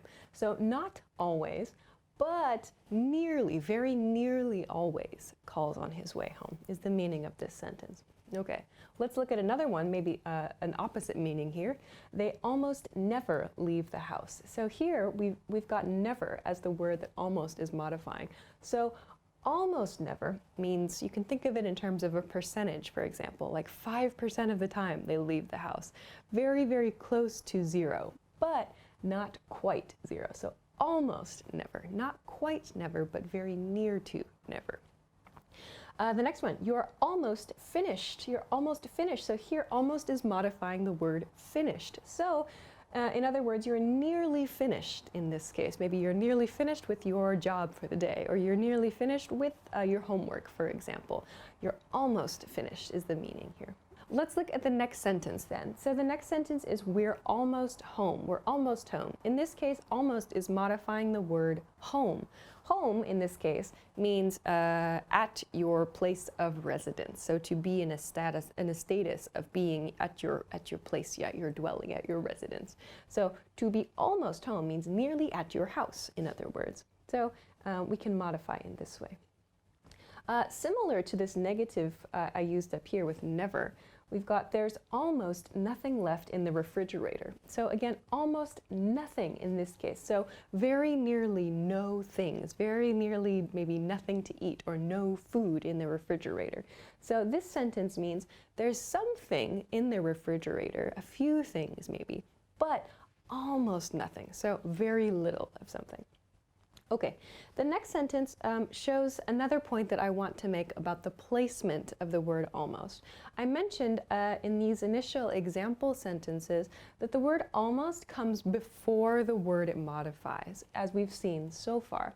However, when you're using the verb to be and the variations of it, like was and were, for example, almost comes after that verb. So let's look at an example of that. Here we have, here I have, he was almost fired from his job. So here's my to be verb, in this case using was. He was almost fired from his job. So here, almost follows the verb to be. This is a slight change. I'll show you one more example sentence later. So again, let's go back to this first pattern. Almost no one came to her party. So here, almost begins the sentence. It's modifying the word no one. Almost no one came to her party. So meaning very few people came to her party. Lastly, let's look at one more to be example. Here, I was almost late for the movie. So again, here's our to be verb, I was, and almost follows that to be verb. I was almost late for the movie. Okay, so these are quite a few examples of how we can use almost.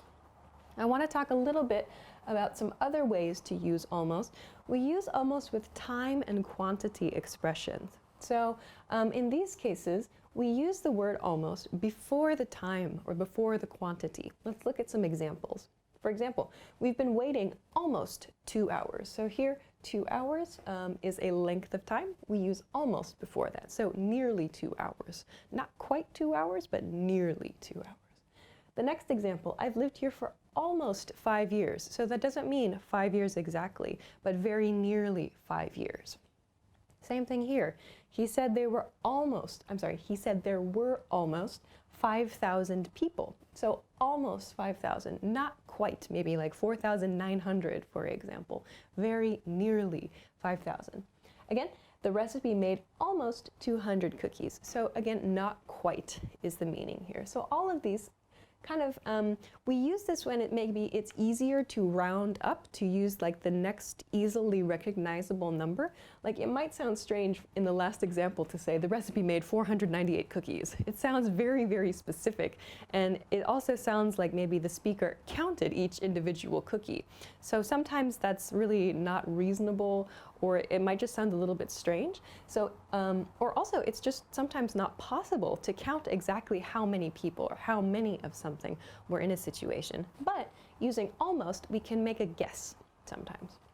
So this is quite a useful thing for time and quantity expressions. Okay, so as we've seen so far in this lesson, we can use always with words like always and never. I used it over here. For example, he almost always and they almost never. So just keep in mind that these have very, very different meanings, kind of opposite meanings. So I almost always means very nearly always, and almost never means very nearly never, but not quite. Same thing with all or nothing or no. So I used an example here. There's almost nothing, for example. So here, it means very close to zero. If I used almost all, like almost all the people were happy, it means very nearly everybody as well. So you can kind of see a pattern here, and the same one is we can see here at the end, everyone and no one. It's like extreme, so like 100% versus 0% of something. So all or nothing, everyone or no one. We can use almost to show that we are very near to these levels, but not quite at these levels. The last thing I want to mention in this lesson is a word of caution. Just be careful about where you place almost in a sentence, because it can really affect the meaning of the sentence. So here, let's look at two very similar sentences. 1, he almost told his boss all the secrets. And 2, he told his boss almost all the secrets. These are very different sentences, but they seem very similar. Here, I've used almost before the verb told. So almost is modifying the word told here. He almost told his boss all the secrets, meaning he very nearly told his boss all the secrets, but he did not. He did not. So here, almost modifies this verb, told, meaning the action itself. He almost did this action, but he did not do the action. In this sentence, however, he told his boss almost all the secrets. Almost, because of its positioning, is modifying the word all. He told his boss almost all the secrets, meaning he told his boss very nearly everything, all of the secrets. So maybe like 95%, 90 to 95% of the secrets he told his boss. So the action happened. He did tell his boss, but he didn't tell everything in this case. So please keep this in mind. Your placement, the place in the sentence where you use the word almost, can create very, very different meanings. So remember this point here. Almost should come before the word it modifies. So when you're writing and when you're speaking, you should think carefully about this. Also remember, when you're using the verb to be, almost should come after that verb. Finally, when you're speaking, as I am right now, we do have the ability to use our voices. We can emphasize key words. We can stress them with our voices to make it clear which word we want to emphasize. However, we can't really do that in writing. So it's really important to consider, to think about where we place the word almost when we're writing. So I hope that this lesson was useful for you. If you have any questions or any comments, please feel free to let us know in the comment section below this video. If you liked the video, give us a thumbs up, subscribe to the channel, and check us out at EnglishClass101.com. Thanks very much for watching this lesson, and I will see you again soon. Bye-bye. Hi everybody, my name is Alicia. Today I'm going to talk about the difference between which and that. Which and that are both relative pronouns, but a lot of people confuse the two. So let's talk about how to use them. Okay, first, a quick overview. Which, first, we use which in what are called non-restrictive relative clauses. We use that, on the other hand, in restrictive relative clauses. So before we continue, let's talk about the difference between non-restrictive clauses and restrictive clauses. The difference here, a non-restrictive clause, first of all, where we use which, is a clause that does not have information essential to understanding the noun it is connected to. I'll show you some examples in just a minute. A restrictive clause, however, is a clause that has information essential to our understanding of that noun. So we need the information in the restrictive clause to completely understand the noun or the noun phrase it is attached to. A non-restrictive clause is sort of extra information. We don't need the information to understand the noun or the noun phrase. It just provides some more information. So let's take a look at a few examples of this. The first example I have is rather extreme, but it's just to show the differences between these two. First, the school that I parked my car next to is dangerous. So here my noun is school. Here I've got the relative pronoun that. I have the school that I parked my car next to is dangerous. I've used that here because my clause is a restrictive clause. I need this information. The school that I parked my car next to is dangerous. If I remove this, the school is dangerous, the sentence is correct. However, the meaning changes. The key here is that I parked my car there, so I want to explain that specifically the school that I parked my car next to, this school in particular, is dangerous. So that shows us that it's a restrictive clause. We have to use that in this sentence because the information is essential to our understanding. In this sentence, however, the school, which has a tennis court, is dangerous. I've used which. So which is a non-restrictive, is used in non-restrictive clauses. This shows us it is extra information. The school has a tennis court. Do I need to know this information? No, it's just extra information. If I remove this clause, the school is dangerous. The root sentence, the basic sentence, stays the same. This is just extra information. It doesn't necessarily tell us essential information about the situation. So we use which to show that. It's a non-restrictive relative clause. As I said, this is a rather extreme example. So let's take a look at something that's a little bit more complex. Okay. Let's look at the next two sentences. First, the car, which I bought last year, is already having trouble. And the car that I bought last year is already having trouble. These are very similar sounding sentences. However, our choice of which or that, as well as the commas, which I'll talk about later, have changed the meaning. So there are a couple key differences here. One, by seeing that in the first sentence that we're using a non-restrictive clause here with which, we see the car which I bought last year. This shows us that this is extra information about the car. Here, however, we see that this is essential information. The car that I bought last year is already having trouble. So the speaker could be saying here, with this sentence, the second sentence, the car that I bought last year, specifically a car that the speaker purchased the previous year. This sentence means, therefore, the speaker might have other cars. The speaker is specifically meaning this specific car that he or she bought last year. In this sentence, with the non-restrictive clause, we don't have the same nuance. The car, which I bought last year, is just extra information in this sentence.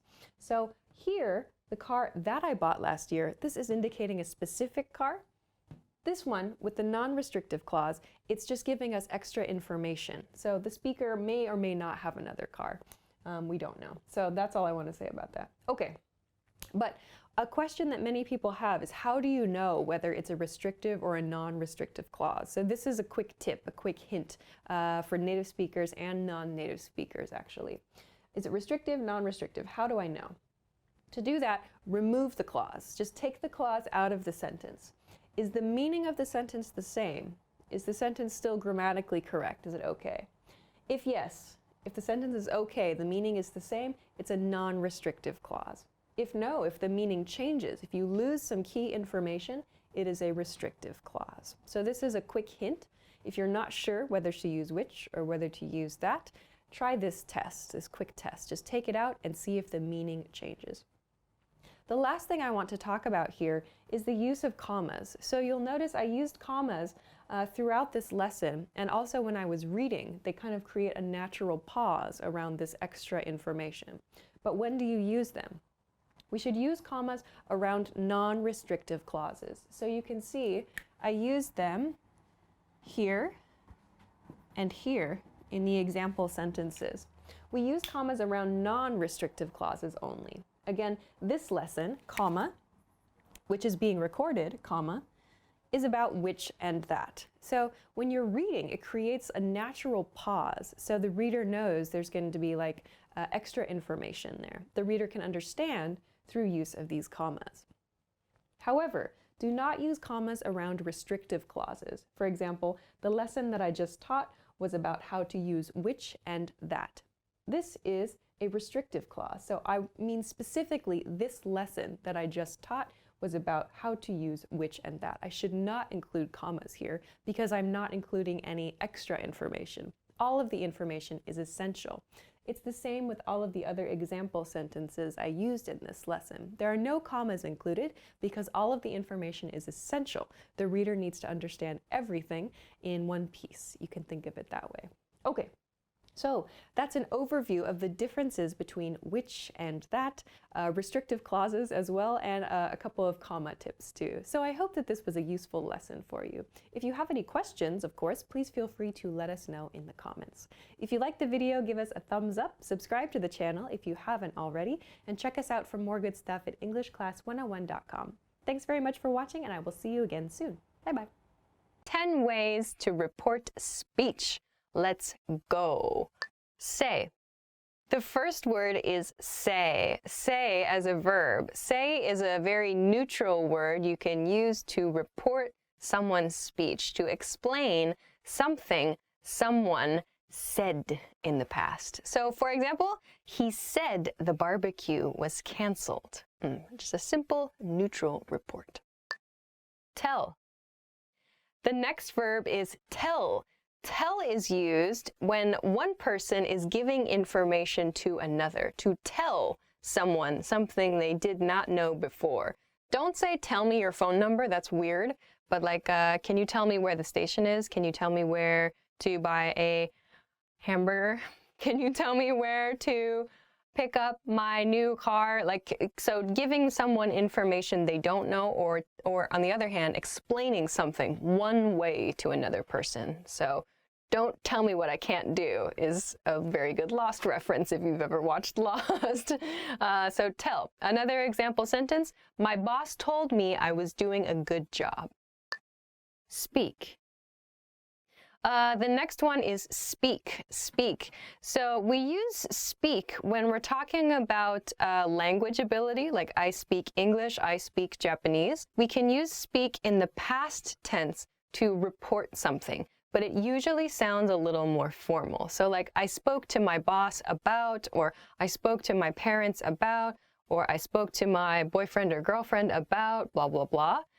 That using speak instead of talked makes it sound a little bit more formal. So you can use speak, but it's going to sound polite. In a sentence, my colleague spoke with me about an upcoming project. Was like, okay, the next one, the next two actually are very, very casual expressions. So when you're speaking with friends and you're kind of talking about a quick, maybe somewhat emotional conversation, you will hear native speakers, especially Americans, perhaps this is unique somewhat to Americans, use the phrase was like. I was like, he was like, she was like.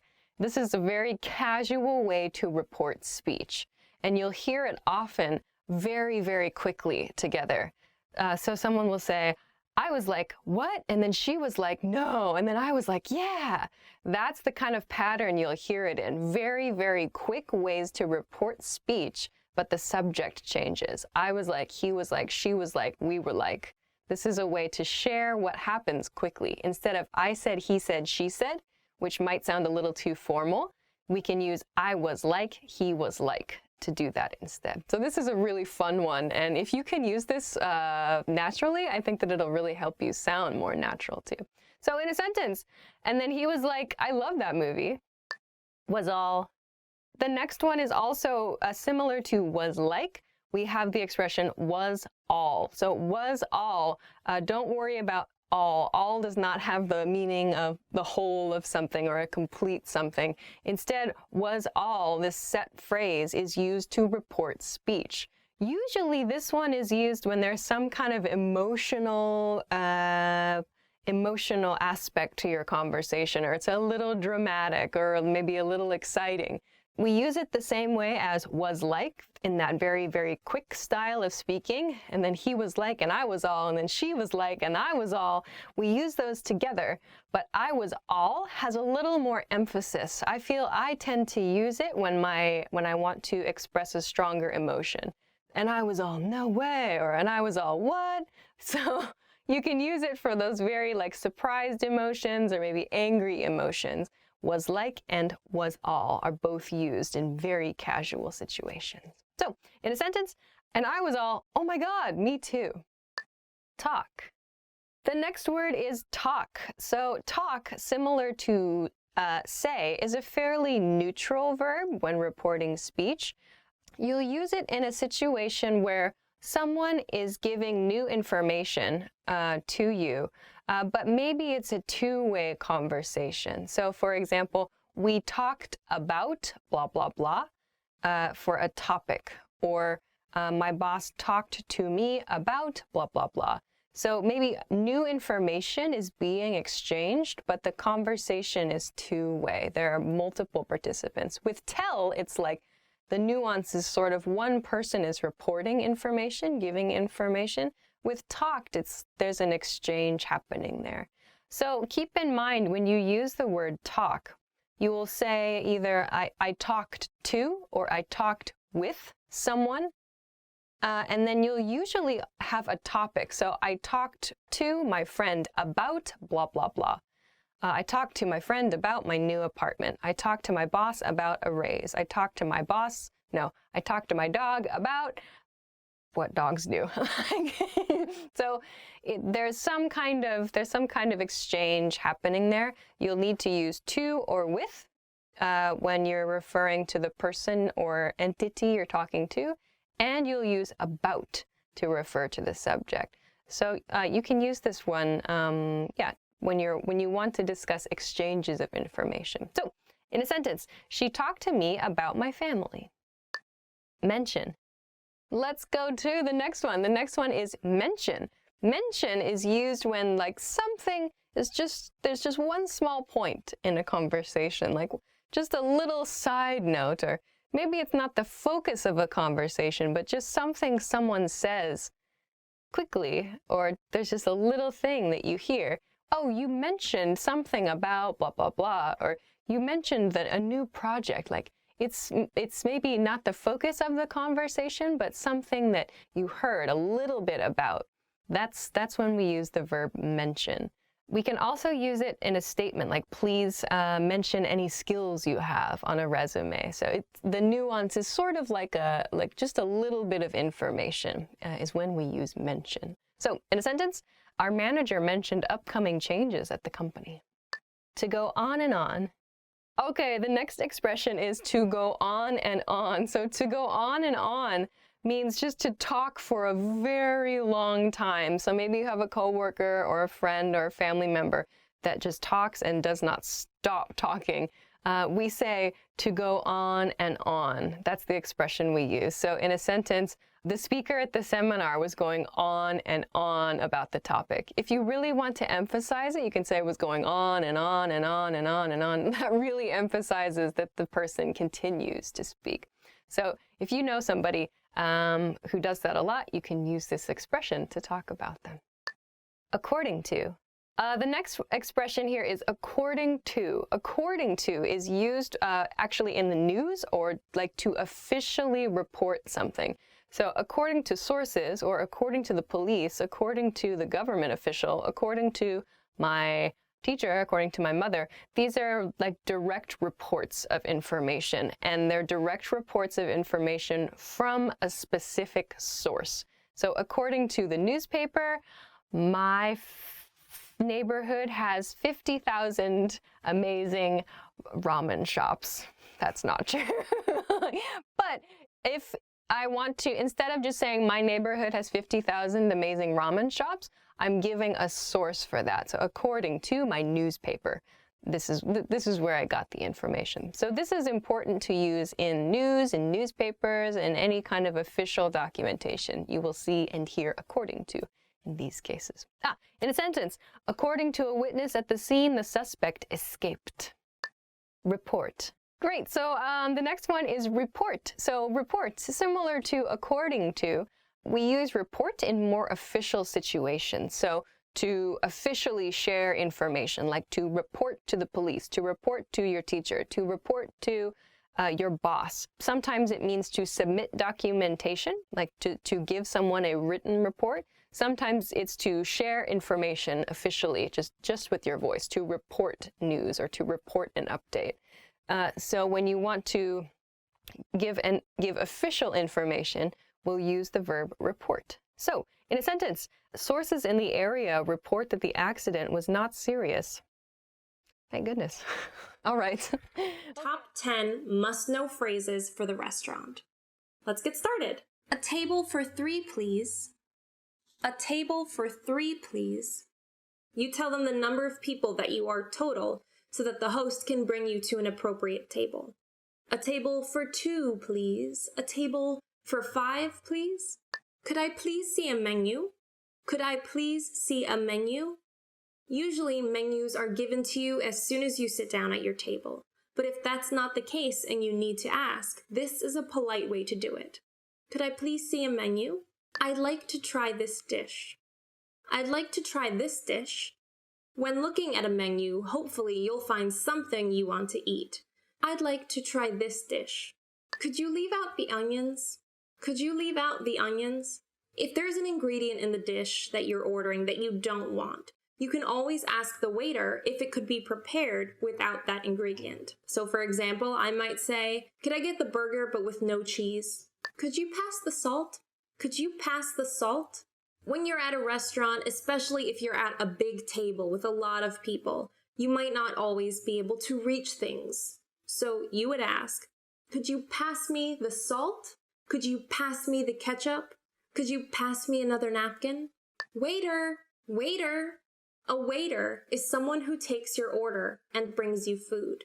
In America and in many other Western countries, it's more polite to call a waiter to your table by simply saying, excuse me? Or if you see another waiter walking by, but it's not your waiter, you can always say, excuse me, if you see our waiter, could you please let them know to come to our table? Is there any dairy in this dish? Is there any dairy in this dish? This is something you would say if you have a dairy allergy, a dairy intolerance, or you just don't like dairy. You're asking the waiter about the ingredients in a particular dish. I do this all the time. Is there any cheese in this? No? Okay. And if there is an ingredient that you don't want, for example, onions, you could say, are there any onions in this? And the waiter might say yes. And if you don't want it, you could always request, could you leave out the onions? Could you prepare it without the onions, please? Can we get separate checks? Can we get separate checks? This is actually something that's very common, especially in America. If you might go out with a group of friends, or even if you're on a date, sometimes you might want to get separate checks, pay for your own things. That way, you can all pay separately just for what you yourself ordered, and you won't have to worry about owing each other money or calculating off a big, huge bill. Are there any specials today? Are there any specials today? A special at a restaurant is a dish that isn't usually on the menu. It's something that's special, but it's a special that the chef is offering that day or that week or that month. So sometimes if you don't see what the specials are, you'd ask your waiter, excuse me, are there any specials today? Could we have the bill, please? Could we have the bill, please? This is how you request that the check or the bill comes to your table. Could we get the check, please? Could we get the bill, please? You're asking this to your waiter, who will then bring you the check and you can pay. About 10 words that you can use at a bar. Let's go. To buy a round. The first expression is to buy a round. To buy a round means to buy a round of drinks, essentially. A round of drinks means one drink for everyone in your group, one drink for everyone in your party. By the way, the word party is used to mean group at a bar or restaurant. The number of people in your party is the number of people in your group. So, to buy a round means to buy a drink for everybody. In a sentence, our boss began the party by buying everyone a round. In a different sentence, you're buying the next round. On the rocks. The next expression is on the rocks. On the rocks is a way to order a drink. When you say on the rocks, it means your drink on ice only. So rocks are the ice in your glass. So you can imagine the ice, the pieces of ice in your glass, the ice cubes or an ice ball, these are like rocks. So saying, I'd like whiskey, for example, on the rocks means just whiskey. Served over ice. That's what on the rocks mean. So in a sentence, I'd like a gin on the rocks. Straight up. The next expression is straight up. So a straight up drink is different from an on the rocks drink. A straight up drink is chilled with ice, but it's strained. So there's no ice in the drink, but it has been chilled with ice. So a straight up drink, there's nothing else in the glass, but it is a chilled drink. In a sentence, I'd like a martini straight up. Some people use the word straight or straight up, but they mean neat, which is the next word we're going to talk about. So keep in mind straight or straight up means chilled.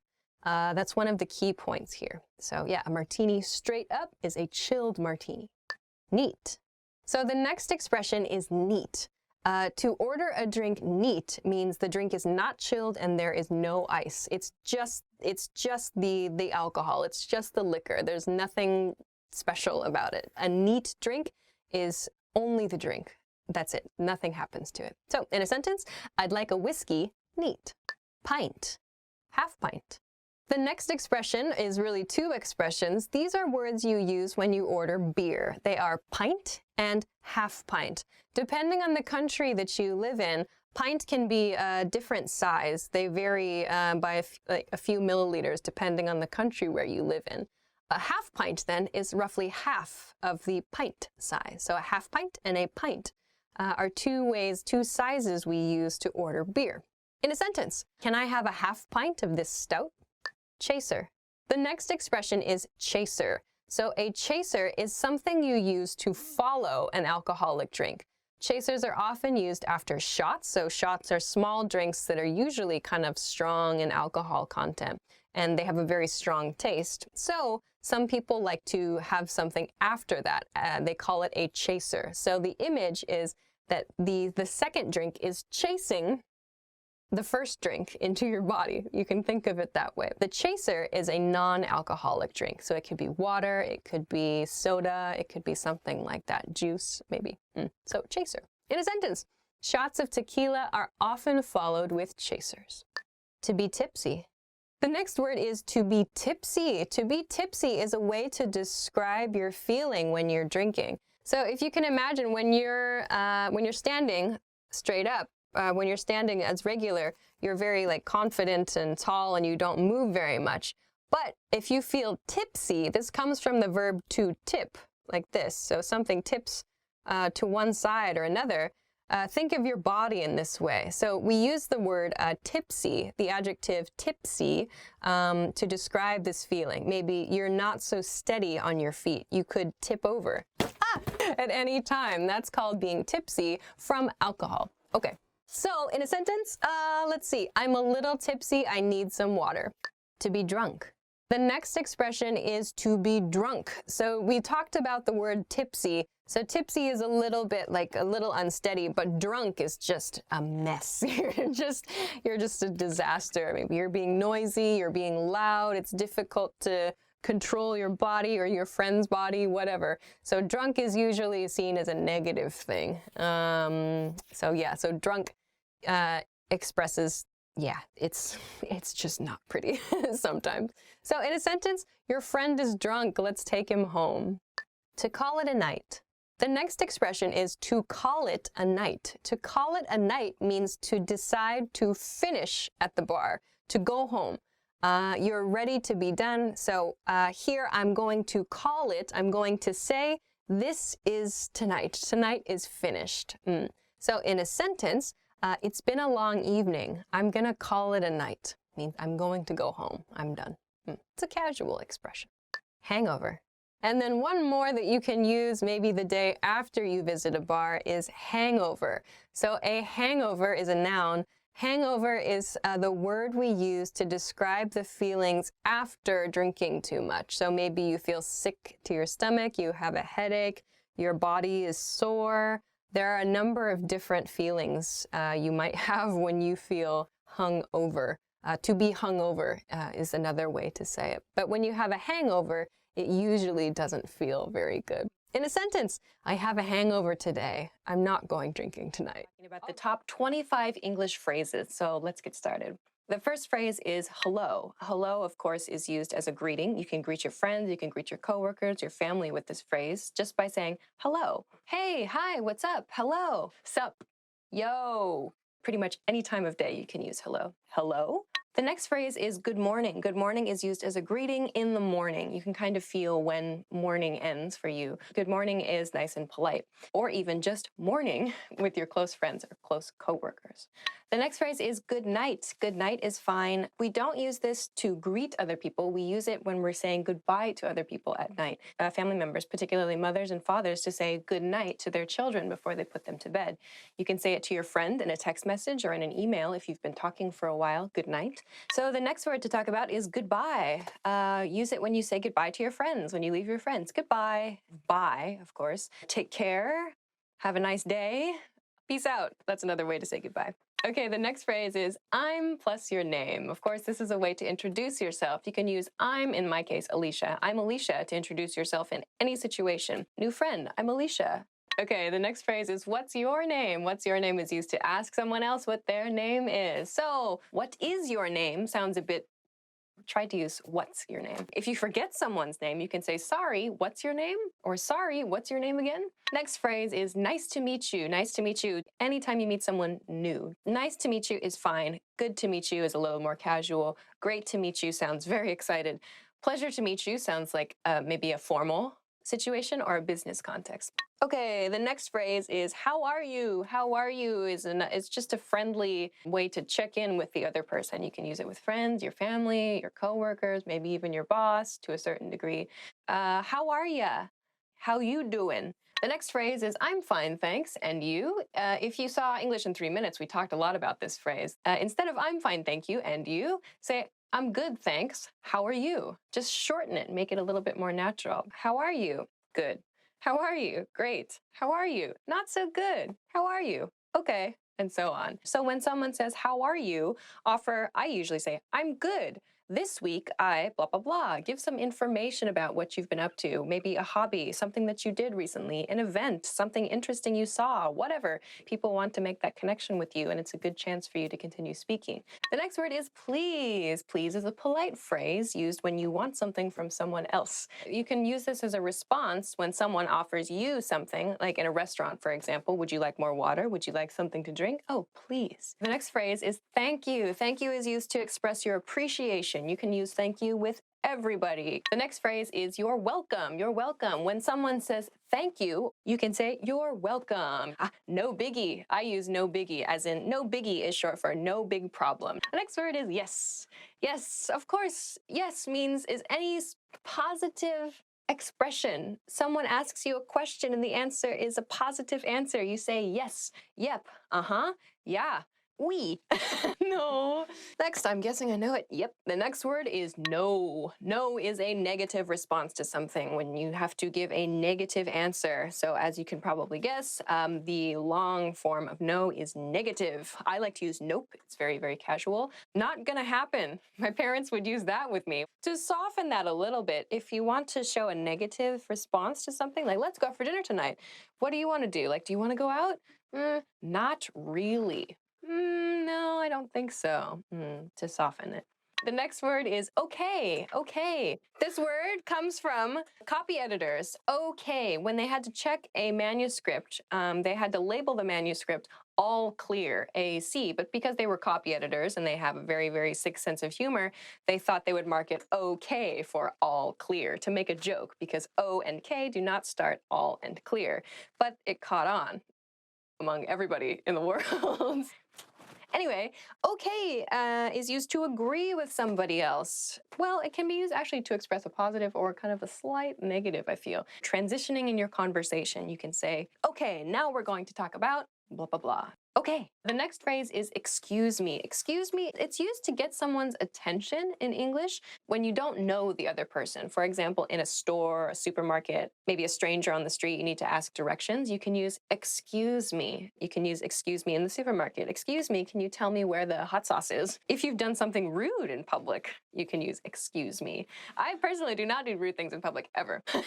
I'm sorry is the next word we're going to talk about. I'm sorry is used to apologize when you have made a mistake or someone you know has made a mistake and you're connected to it, or you just feel bad. You can use I'm sorry. You made a mistake at work. I'm sorry. You forgot to feed your cat. I'm sorry.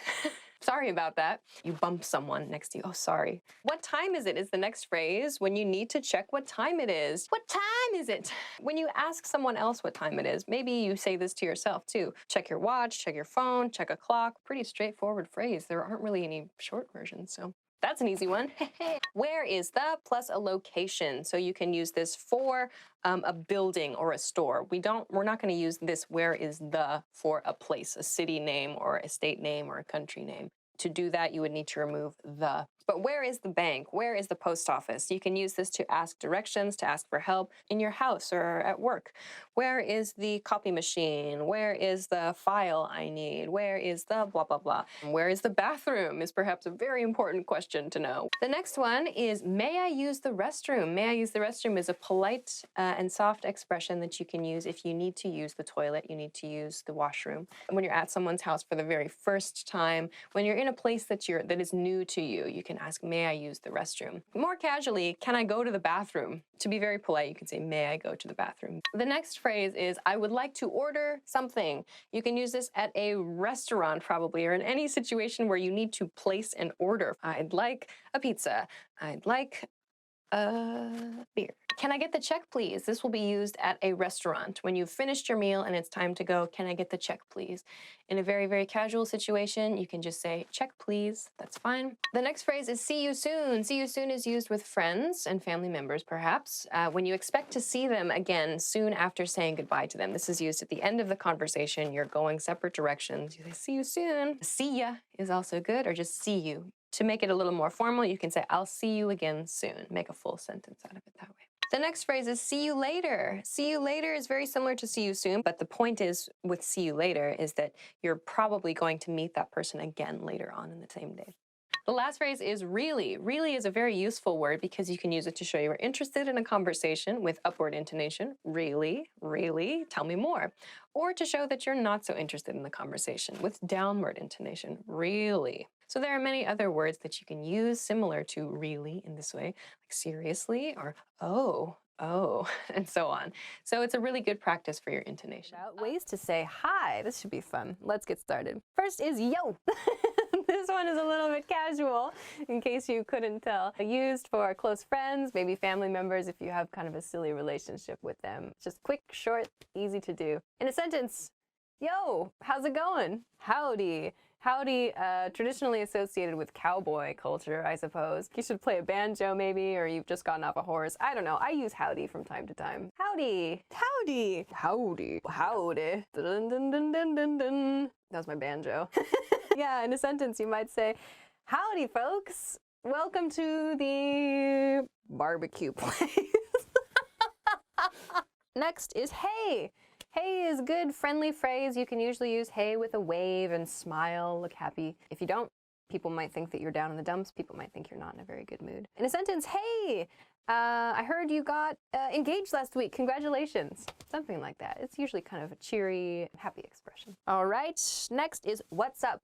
What's up is the long form of sup. This does not literally mean what is above you right now. If you want to be funny, you can say the ceiling or the sky, but that joke gets old really fast, and chances are the person you're talking to has already heard it before. It just means, what are you up to? What is going on with you? In a sentence, what's up? Did you have a good weekend? Typical response to what's up is not much. Find out some more responses in English in 3 minutes. We did an episode on this. Nothing much. How about you? That's pretty good. Pretty good. Pretty good. Pretty good. I don't know what I'm doing. The next one is long time no see. You can use this when you haven't seen the other person for a long time. You're at a party or an event or whatever. Anytime it's been a long break, you can decide how long is. Not the day before or the week before, maybe a few weeks or a month, whatever's unusual for you and this other person. When you see them, you can say, hey, long time no see, how have you been? About 10 words for talking about beauty and skincare. So let's begin. All right. The first word is makeup. Makeup is all makeup. Everything we're going to talk about, almost everything we're going to talk about later is makeup. Makeup is usually used by women, but maybe men use makeup too. Makeup is usually put on the face to change the appearance of the face in some way. So in a sentence, I use makeup almost every day. Or I wear makeup almost every day. Use and wear are both okay. The next word is eyeshadow. So eyeshadow is makeup which goes on top of the eye, so the eyelid. This part is called your eyelid. Eyeshadow goes here on top of the eyelid. So in a sentence, what kind of eyeshadow do you use? The next word is eyeliner. Eyeliner. So eyeliner is used to draw a line, to draw lines near the eyes. That means it's safe to use near eyes. It depends on the person and their style, but maybe they use eyeliner to make lines in different ways on their face, near their eyes. In a sentence, eyeliner is really difficult to put on. Okay. The next word is lipstick. Lipstick, there's also lip gloss too. Lipstick is kind of the traditional, just like a single color. You apply it just on your lips and it gives, I don't know, not sometimes shiny, sometimes a very neutral, I don't know, depends on the lipstick. Lip gloss gives lips like this very glossy, almost like liquidy appearance. So lipstick and lip gloss have different effects. In a sentence, you have a lot of lipstick. The next expression is foundation. Foundation is the makeup product. It is applied to the skin, usually of the face. So it's used to make the face seem like all one color, foundation. Maybe people apply it with, I don't know, like a spongy thing or with their hands or What's a it brush. Called? There's like a, I forgot what it's called. Isn't it like a sponge? I don't know. Something. Is it a beauty blender? Is that a thing? I think so. I don't know. I don't know. I'm the wrong I don't person. know. I don't know. Is a beauty blender a thing? I'm not very good at the beauty stuff either. I don't know. Anyway, foundation is intended to make your skin color appear even. Foundation. So it's called foundation because it's like the base, the foundation for the rest of your makeup. So the foundation is the kind of the basis. So once your skin color is all correct and the same, then the other parts, we can fix the other parts. That's my theory anyway. In a sentence, there are a few different types of foundation. All right, the next expression is blush. Blush is usually applied on your cheeks and it's like a pink or red color. It gives the appearance of blushing. So when we feel embarrassed or maybe we feel excited, our cheeks might turn red. So blush is makeup, which creates that effect of blushing. This is usually a pink or red color to simulate, to make it look like you're blushing, even if you're not really. In a sentence, do you wear blush? The next expression is bronzer. Bronzer. So we talked about blush, which is supposed to give your skin the appearance of being pink or blushing. Bronzer gives skin the appearance of being more bronze or more tan. So you can apply this maybe in summer and it makes your skin look a little more tan, which you might like. Other people also may use bronzer to create shadows because it makes the skin a little bit darker in the places where it's applied. So there are a few different ways to use bronzer. In a sentence, bronzer is nice in summer. The next word is face wash, face wash. So this is a special soap that's for your face, specifically for the face. Maybe your face is very sensitive or you have some, I don't know, trouble spots or I don't know. There's a specific wash you use for your face only. In a sentence, a good face wash is important for clear skin. Oh, the next word, the dreaded, I have a couple words here that are maybe problems all of us deal with. The first kind of problem word on this list is acne. Acne is an uncountable noun. Acne refers to, usually a problem happens for like teenagers or people around that age, but adults can also have acne. Acne is like imperfections in the skin. Sometimes they're itchy or they're painful red bumps on your skin, or maybe they're not painful, but they're just blotches, or a number of different ways that acne can be an issue, which we'll talk about in the next word too. But acne is an uncountable noun, is just about that problem, skin problem in general, acne, bad acne. In a sentence, I had acne when I was a teenager. So the next word for today, there are two words here. There's pimple and zit. These are both words we use to refer to the individual parts of acne. Acne, we can say, I have bad acne, or maybe my acne is improving today. But acne is maybe the whole condition of your face, like everything, your face's situation. Each part, each one of those little problem spots, we call that a pimple or a zit. The difference, pimple sounds a little bit smaller usually. Zit sounds a bit bigger and maybe more painful.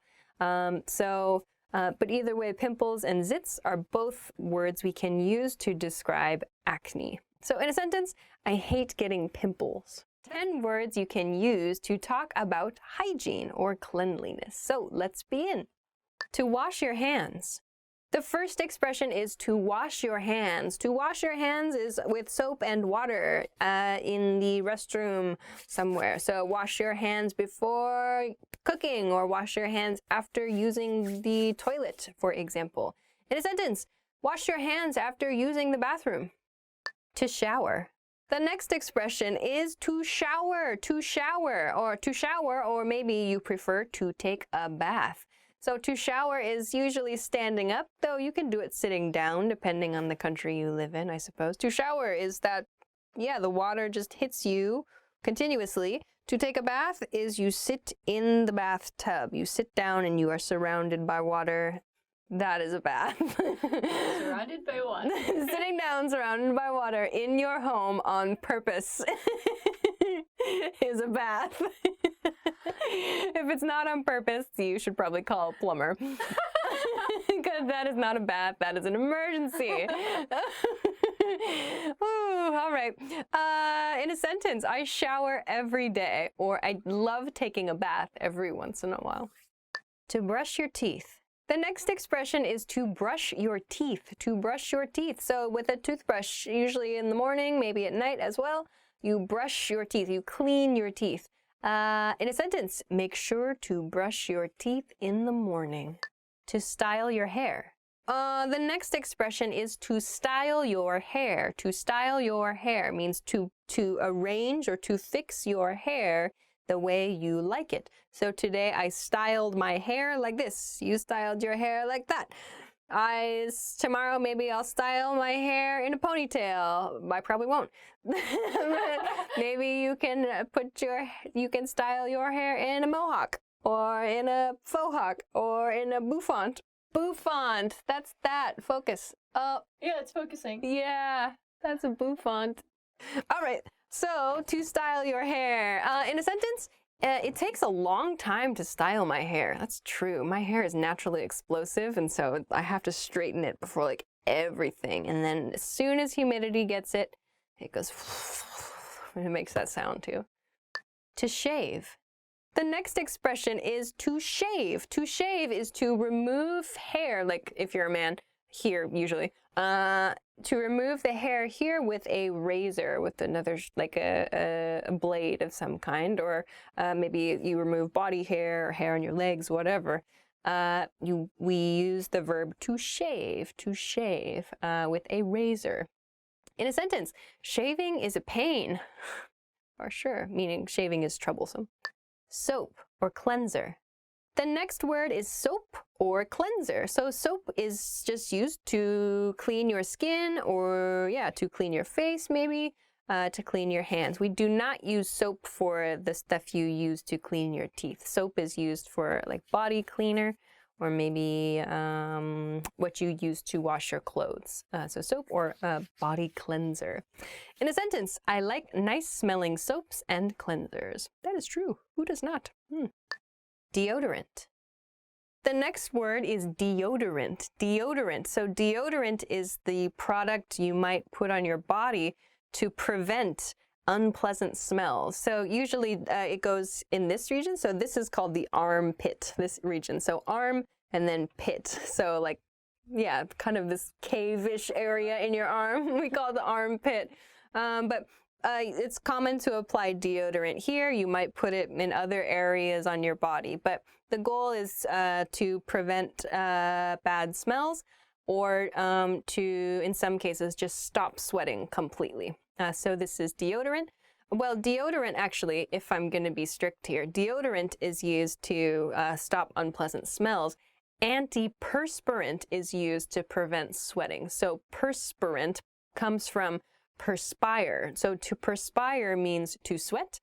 Anti means not or stop. So an antiperspirant is a product to make you stop sweating. So deodorant is the smell one, antiperspirant is the sweat one. Sometimes you can buy a deodorant and antiperspirant together. Woohoo! Great. In a sentence, wearing deodorant is important, especially in summer. Mouthwash. The next word is mouthwash. Mouthwash, I hope, is easy to understand. It's wash. It's something to clean the inside of your mouth. So you can use this like in the morning, maybe after you brush your teeth, or after lunch, maybe to keep your breath smelling fresh. But it usually is in like a blue or a green or maybe an orange color and kind of has a minty or citrusy taste. But you put it in your mouth and kind of swish, like, I don't know, I can't swish nothing. You swish it around in your mouth and then spit it out, and that's mouthwash. So you've washed your mouth with this product. In a sentence, I like minty mouthwash. Toothpaste. The next word is toothpaste. So toothpaste, we do not say like tooth soap or tooth cleaner or whatever. We use toothpaste for the product to clean our teeth. The product we use to brush our teeth is called toothpaste. So in a sentence, I need to buy more toothpaste. Shampoo and conditioner. The next expression is shampoo and conditioner. So shampoo and conditioner are commonly used together in the shower or in the bath, maybe. Shampoo usually comes first. We shampoo. Shampoo is soap for your hair, really. And then conditioner is a treatment for your hair. Conditioner is used to make your hair feel softer or more moisturized. So oftentimes they're used first shampoo and then conditioner together as a set. So in a sentence, I like trying new shampoos and conditioner. Want to speak real English from your first lesson? Sign up for your free lifetime account at EnglishClass101.com. Know your verbs. Look at your verbs. Look at your verbs. Hi, everybody. My name is Alicia. Welcome back to Know Your Verbs. In this episode, we're going to talk about the verb look. So let's go. The basic definition of the verb look is to use your eyes, to use your skills of vision. To use your eyes, to look, to turn your eyes towards something, to use your vision is to look. The difference between the verb see, if you watched the see episode of Know Your Verbs, see means to perceive something with the eyes. Look means like to focus the eyes on something, to direct your attention towards something. Whereas see is like to take in something, to perceive, to gain information with the eyes. Look is just focusing your attention on something. Conjugations. Let's check out the conjugations of this verb. Present tense, look or looks. Past tense, looked. Past participle, looked. Progressive or continuous tense, looking. So let's check out some of the additional meanings of the verb look. First, to appear in accordance with. Here are some examples. She's had a rough year. Yeah, she looks it. Burn. Second example, he's 60? He doesn't look it. Okay, so in these example sentences, look is referring to matching some other information about a person or about a condition, about a situation. So in this case, in the first example sentence, we hear, she's had a rough year. And then the response to that is, yeah, she looks it. So it means it, in other words, the it here means as though she's had a rough year. She looks, meaning she appears in accordance with the fact she has had a rough year. But that's a very long thing to say. Instead, we say, yeah, she looks it. Her appearance suggests what you have just said. She's had a rough year? Yeah, she looks it, where it equals rough year. And looks shows that matches. So her look matches this rough year fact we've learned about her. The second sentence is similar. Someone says, he's 60, meaning he's 60 years old, but we hear the negative response, he doesn't look it, meaning he does not appear as a 60-year-old man, meaning, in other words, he probably looks much younger than 60. He doesn't look it. Could be that he seems way, way older than 60 years old. Like if someone looks ancient, if someone has the appearance of a very, very old person, and you go, oh my gosh, he's 60? He doesn't look it. That's possible too. That's possible, I suppose. So you just have to gauge based on the intonation. So we can use an expression like that to mean someone is significantly younger or older. The next meaning is to seem, to seem. Here are some examples. This looks pretty tough.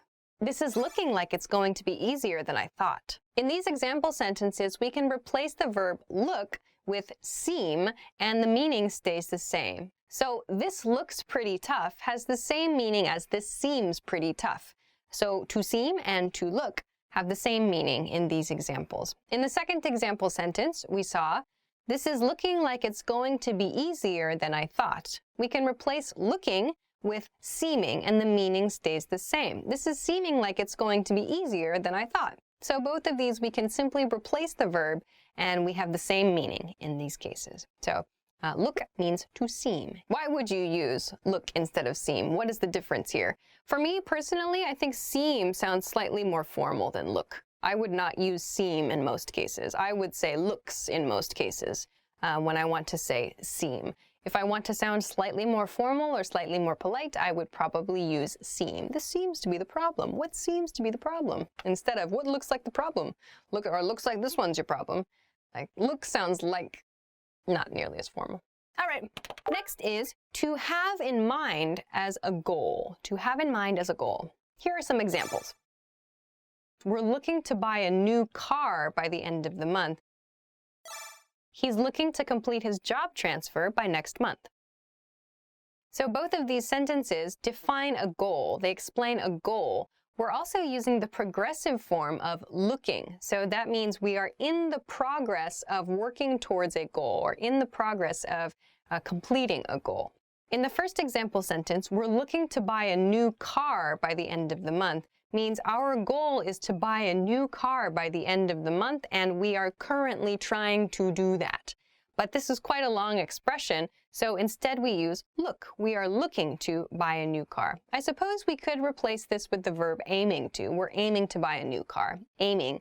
But aiming sounds rather formal, and looking is a little bit more casual. So we're looking to buy a new car. In the second sentence, he's looking to complete his job transfer by next month. We see the same thing. His goal is to complete his job transfer, and his aim is to do it by next month. So he is currently working towards his goal. He's looking to complete something. We use it in the progressive tense to show he is currently trying to achieve this goal, to achieve this outcome. The next meaning is to express with your eyes or with your face. So you're creating an appearance with your eyes or your face, an expression, in other words. Here are some examples.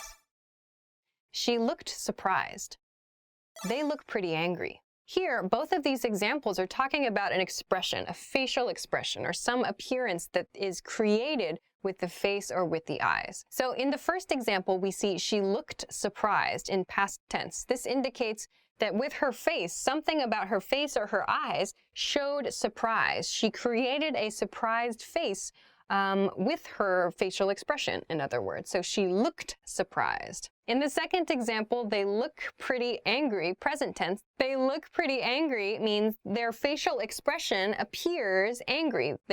Something they are doing with their face or their eyes creates an angry look. Look is a noun here. So they look pretty angry is their expression appears angry.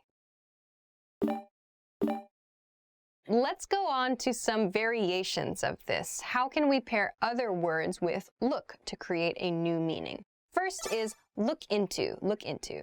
This means to investigate. Here are some examples. We need to look into these accusations. Have you looked into the requirements for your license? Both of these mean to examine or to investigate something. So in the first example sentence, we need to look into these accusations. Means we need to investigate these accusations. We need to maybe research. We need to search for more information about something. So look into kind of contains all of that. Find more information about something. But look into is much shorter and easier to say, to look into something. It does sound more casual. You could replace this with the verb investigate. We need to investigate these accusations instead of look into these accusations.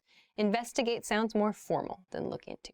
In the second sentence, have you looked into the requirements for your license? We see the same thing. Have you investigated the requirements for your license? But investigated sounds quite polite, quite formal, so instead we use have you looked into, past tense. Have you looked into the requirements?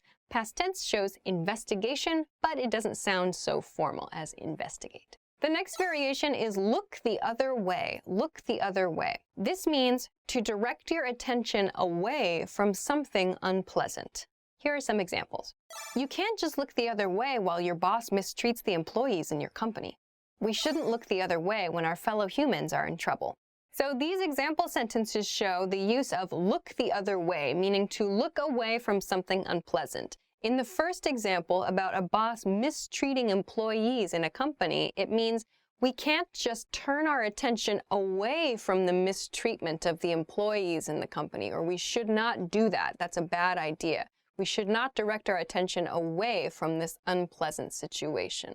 If there's a bad situation there, we should not ignore that situation. In other words, we should not look the other way. We should not turn our attention away from this bad situation. And in the second example sentence, we shouldn't look the other way when our fellow humans are in trouble. It's a more general statement, but if other humans, fellow humans, other people are in trouble, we should not ignore it. We should not ignore it. We should not turn our attention in another way. Okay, so I hope that this video helped you level up your understanding of the verb look. If you have any questions or comments or know some other uses of the word look, please let us know in the comment section below this video. Thanks very much for watching this episode of Know Your Verbs. If you liked the video, give it a thumbs up, subscribe to the channel, and check us out at EnglishClass101.com for other good things too. Thanks very much for watching, and I'll see you again next time. Bye-bye. So many verbs. Look. Yeah. I am your father. Look at that. Look at that. Look at that. Look at that. Extremely correct use. Yep. Excellent work, French tour guide. Examine.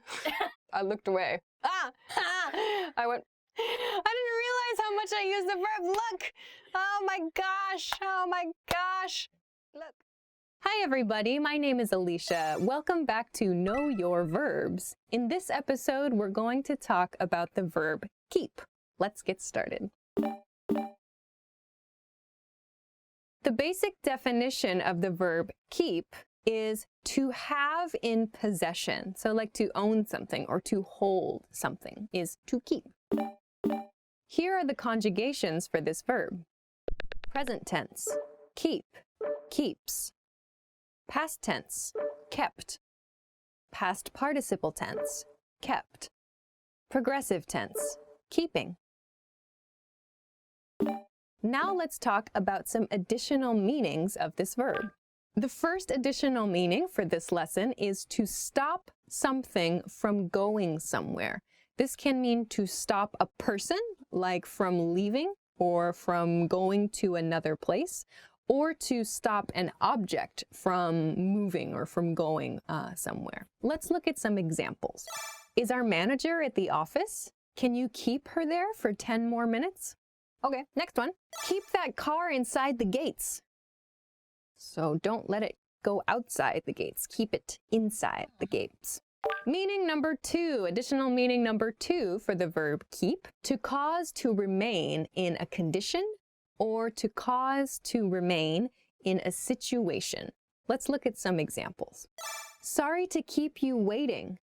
So here, sorry to keep, sorry to make you stay in the waiting condition, in the waiting situation. Sorry to keep you waiting. The boss has kept us wondering about changes for months. That was past participle. The boss has kept us wondering.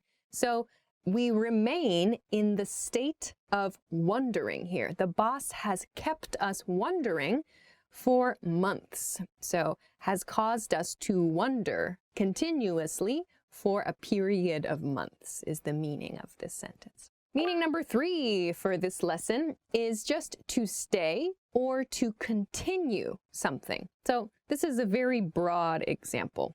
Let's look at a couple examples. First, keep your head. Keep your head sounds really strange, right? So to keep your head doesn't mean like hold on to your head. But the expression keep your head means control your emotions. So here, your head doesn't refer to your head as the object necessarily. It refers to your emotions. So controlling your emotions. To keep your head means like to continue your controlled emotional state. So if someone is getting maybe too excited or they're getting really angry, you can say, keep your head. Let's look at another example though. Keep in your lane. Keep in your lane. So it's like, imagine you're driving. So a lane is the lines on the road. Those are the lines on the road that people can drive cars in. So keep in your lane means stay in your lane. In other words, continue in your lane. We say keep, but it doesn't mean hold. It means continue in your lane. So if someone else, if maybe the person you're driving with is trying to move to a different lane, you can say keep in your lane, just stay there. So it means stay. Another example might be keep quiet. Keep quiet means stay quiet or continue being quiet. But we just say keep quiet to mean continue that state. Meaning number 4 of keep is to persist in a behavior. So to persist means to do something many, many times, to continue doing something many times. In this case, a behavior. A behavior is repeating. So let's look at some examples. This guy keeps calling me. So a guy, in this case, keeps calling my phone. He keeps calling me. So repeatedly, this person is calling me repeatedly. He keeps calling me. Another example. We kept sending messages until they responded. We kept sending messages until they responded. So meaning we repeatedly sent messages to someone or maybe to a company until we received a response. So when we received a response, we stopped sending messages. We kept sending messages until they responded. Let's go on to some variations of the verb keep. The first variation is to keep an eye on someone. To keep an eye on someone. This expression means to watch, like to watch someone closely often too. Some examples. Yeah, she's keeping an eye on me. She always keeps an eye on the screen. Our boss keeps an eye on our work. Example, keep an eye on him. He's up to something. If someone says, keep an eye on him, or like, keep an eye on her with that kind of suspicious intonation, this is kind of a negative expression, like, that person is suspicious, so watch that person. So keep an eye on him. But if you say it with an upward intonation, kind of happy, like, whoa, keep an eye on him, he's doing exciting things. That means, like, you should watch that person and expect something positive, like, we have positive expectations for that person. So this is an important phrase to listen to the intonation. Okay, next example of that though.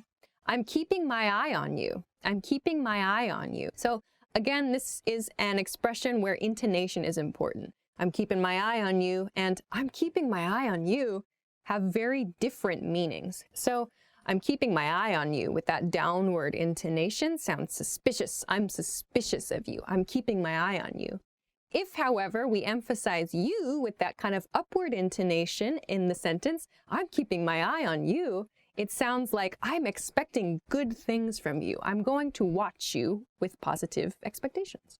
The next variation is to keep one's eyes open, to keep my eyes open, to keep your eyes open. So to keep your eyes open, I use this actually a lot in like live streams, I think. I say like, keep your eyes open for that, or like, keep an eye out for that. So actually, you can use keep your eyes open or keep an eye out. It's sort of a weird expression. So let's start with keep your eyes open. So plural eyes, two eyes. Keep your eyes open, usually for a thing. Keep your eyes open for new ideas. Or, I'll be keeping my eyes open for the exciting announcement. So that means I will be watching for an announcement. Or please watch for new ideas in the first example sentence. So keep your eyes open means watch for something. Watch for something.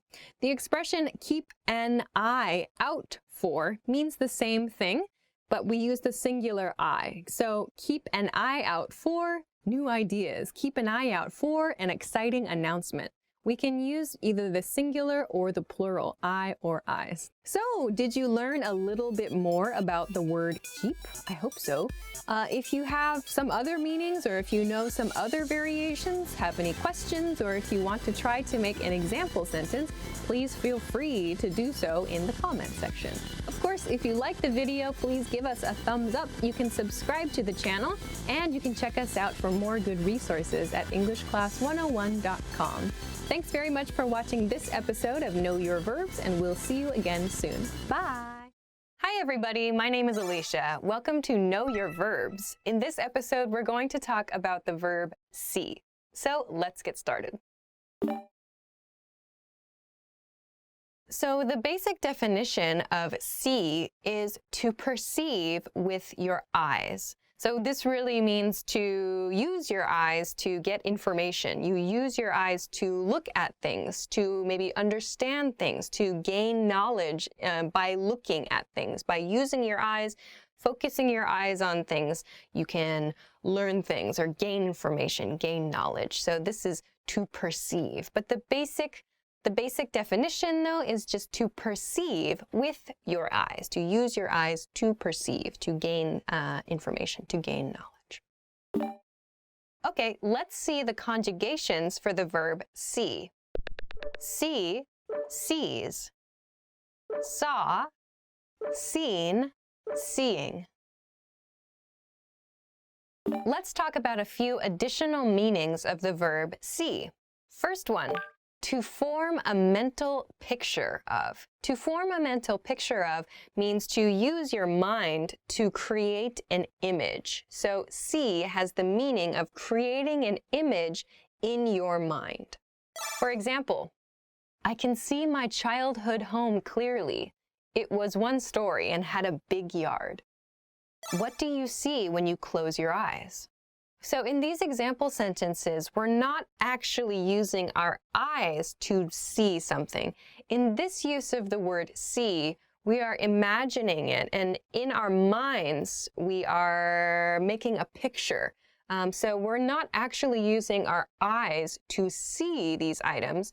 Instead, maybe they are things we saw in the past, and we are imagining them mentally. We are creating a mental image of something.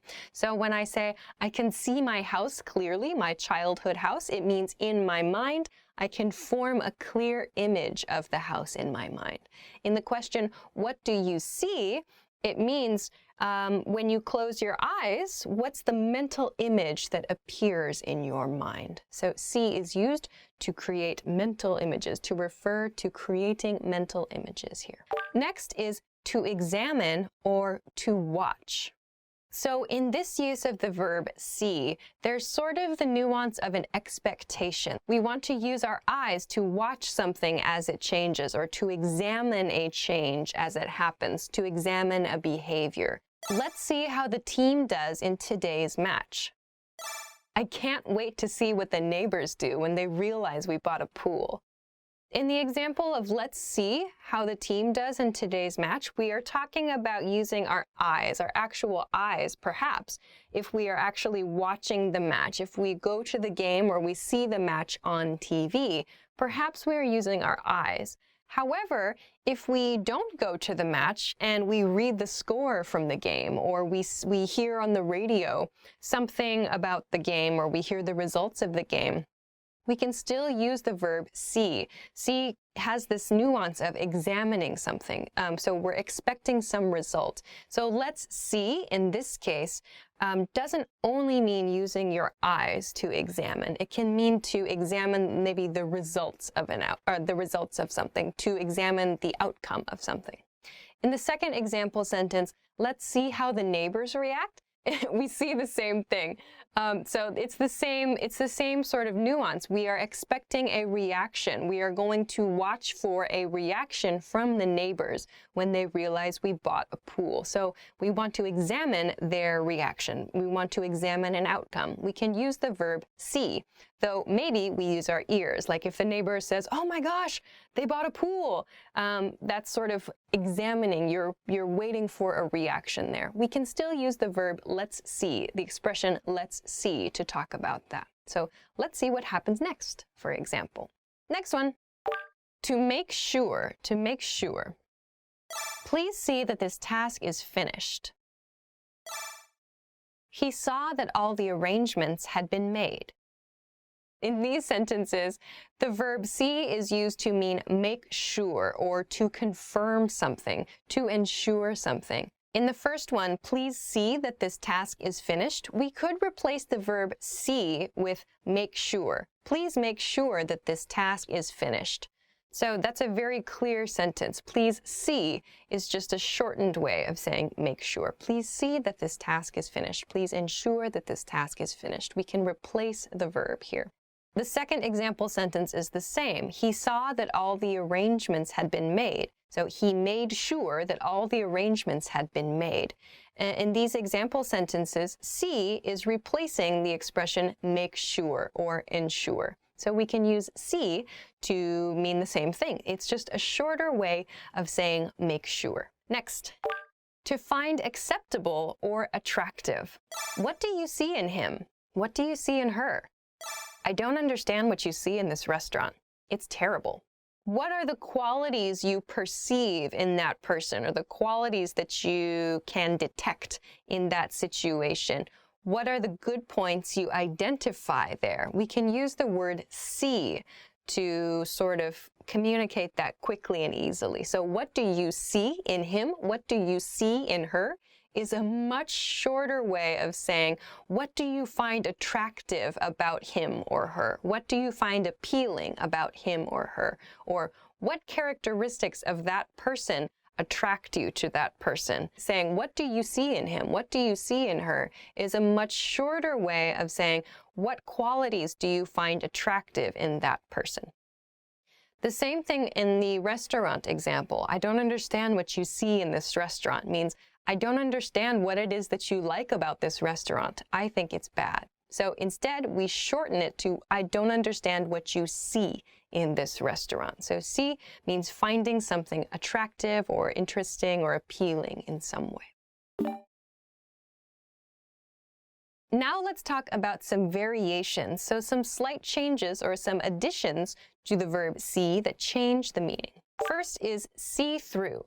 See through. See through means to understand the true nature of something, to understand the real characteristics of something. He saw through my attempts to work with him and asked me on a date. My boss saw through my lie and scolded me for faking sickness. So here we see the use in the past tense in the first example sentence. He saw through my attempts to work with him, meaning he saw the true nature of what I was doing. So he saw through my attempts to work with him and asked me on a date. So in this situation, maybe the speaker, was trying to spend time with the he in this situation and was asking maybe to work together a lot. But he, in the situation, saw to the true nature of the speaker's request, saw the true characteristics or the actual desire there, and asked the speaker on a date. So in this sentence, we understand that there was a different motivation, so something below the surface of the initial action that was happening. So the other person in the situation understood the other motivation, the motivation below the surface motivation. And so we use saw through or see through to communicate that. So he saw through my attempts to work with him, and he understood there was something else I wanted to do. In the second example sentence, my boss saw through my lie and scolded me for faking sickness. So again, we see in past tense, my boss saw through my lie. So saw that I was lying, in other words, saw through my lie. So saw the true character of my lie, saw the true nature of my statement, and scolded me. So my boss understood I lied and scolded me for faking sickness. So I got in trouble because I was faking an illness, faking sickness. My boss saw through my behavior, saw the true character, understood the true nature of my statement. Next is see eye to eye, see eye to eye. This means to have a common viewpoint or to agree. We don't see eye to eye most of the time. I'm glad we see eye to eye about this. So maybe this one is an easy one to visualize. So to see eye to eye with someone else means you agree with them, you share a viewpoint with them. So you can kind of imagine maybe two people standing across from one another, and if they see eye to eye, maybe they match, their line of sight matches, much in the way that their viewpoints or their opinions match. Exactly, exactly. So they have kind of the same viewpoint. They can see eye to eye, so their eyesight maybe matches, their opinions match. So to see eye to eye, we can say, I'm glad we see eye to eye about this, meaning I'm happy we agree about this. Or in a negative, we don't see eye to eye most of the time, means we don't agree most of the time, or we have different opinions most of the time. All right, so I hope that this video helped you level up your knowledge of the verb see a little bit. If you have any questions or comments, or if you know another way of using the verb see, let us know in the comment section below the video. Thanks very much for watching. Please make sure to like the video, subscribe to the channel, and check us out at EnglishClass101.com for more good stuff. Thanks for watching this episode of Know Your Verbs, and we'll see you again soon. Bye-bye. We'll see you again soon. We end every video on this channel almost with see you again soon. But of course, I don't actually see you. You see me. We imagine you. We form mental images in our minds of all of you watching in the camera there. All those hundreds of thousands of you guys. That's kind of terrifying. See? That was fun. Ask not what you can do for your channel. Ask what your channel can do for you. What? Hi, everybody. Welcome back to Know Your Verbs. My name is Alicia, and in this episode, we're going to talk about the verb ask. So let's get started. The basic definition of the verb ask is to make a request. To make a request. Here are the conjugations. Present tense, ask, asks. Past tense, asked. Past participle, asked. Continuous or progressive, asking. Let's talk about some additional meanings of this verb. First is to require. Here are some examples. You're asking too much of us. They asked a lot of him this year. So in these example sentences, the verb ask means to require, or to require something from someone else. In the first sentence, you're asking too much of us means you're requiring too much of us, or you're requiring too much of something we are able to do. Asking too much shortens this expression. So it's not only require, but like requiring the capabilities, or requiring something a person or a machine or an object is able to do. So require, yes, but also require plus capabilities. In the second sentence, we see this as well. So the second sentence was, they asked a lot of him this year. So they required a lot of him. We can't quite replace require for asked here. But we can, the nuance here of ask is they required a lot of his capabilities, or they required a lot of work from him this year. So asked instead condenses all of that, requiring him, requiring his work or his service or something. So we condense all of that into one word, ask, here. The next meaning is to set as a price. Here are some examples. The seller is asking $10,000 for the boat. She asked for $100 for her old laptop. All right, in both of these example sentences, ask shows the price of an item, the price a seller chooses for an item, or the price the seller hopes to receive for an item. It's the price that the seller has set for something. In the first example, we see asking in the progressive or the continuous tense. The seller is asking $10,000, meaning the seller currently hopes to receive $10,000 for the boat. So if it's helpful, you can imagine the seller asking the buyer for this amount, the seller requesting this amount from the buyer for this amount. So the seller is asking for $10,000 for the boat, but we remove the preposition for. Asking $10,000 for the boat is essentially requesting the seller for $10,000. So requesting the seller for is like a long way of saying this expression. We can shorten this to asking. The buyer is asking $10,000 for. In the second example sentence, we see she asked for $100 for her old laptop. So in this example sentence, we do see the preposition for. She asked for $100 for her old laptop. We can include the preposition for, but it is okay to drop it in these cases where it is clear that the meaning is a price for an item. So she asked is past tense. So a past tense situation, she wanted to receive $100 for her old laptop, meaning she asked for or she requested the buyer pay $100 for her old laptop. So requested the buyer pay is shortened to asked for in this case. So we can use it with or without the for preposition. The next meaning is to call on for an answer. Here are some examples. He asked his boss about the upcoming changes. She asks her neighbors for help every year. So to ask in these cases, it's not quite a request in this case, but rather we're looking for information. We're looking for an answer. We have a question about something, or we need some information.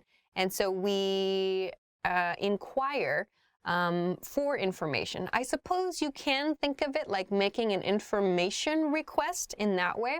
But we're looking for some kind of answer. We go to someone to get information, to get an answer about a question. In the first example, he asked his boss about the upcoming changes. The information he wants is about these changes, maybe at his company. So he asks means he's looking for an answer. He asked his boss for information. He's looking for an answer about something. In the second sentence, she asks her neighbors for help every year, means she's looking for answers, something she needs an answer to. She's looking for help. She's looking for assistance, answers for some problem that she has. So she inquires about information. She's looking for information. So to get an answer to something, like a problem or an issue you need to solve, we can use ask. Next is to invite. To invite. Here are some examples. I asked some friends to come over this weekend. Why don't you ask your coworkers to go out for a drink? So in the first example sentence, we can replace asked in the past tense with invited in past tense, and the meaning stays the same. I invited some friends to come over this weekend. We can use invite, of course, if we want, but invite sounds slightly more formal than ask. Instead of using the more formal invite, we can use the more casual ask, like I asked some people to come over this weekend. Sounds slightly less formal than invited. In the second example sentence, the same thing is true. Why don't you ask your coworkers to go out for a drink? We can replace ask here with invite. Why don't you invite your coworkers out for a drink? Again, invite sounds slightly more formal than ask. So ask sounds a little bit more casual, so it sounds maybe a little bit more natural and a little more friendly than the word invite. Okay.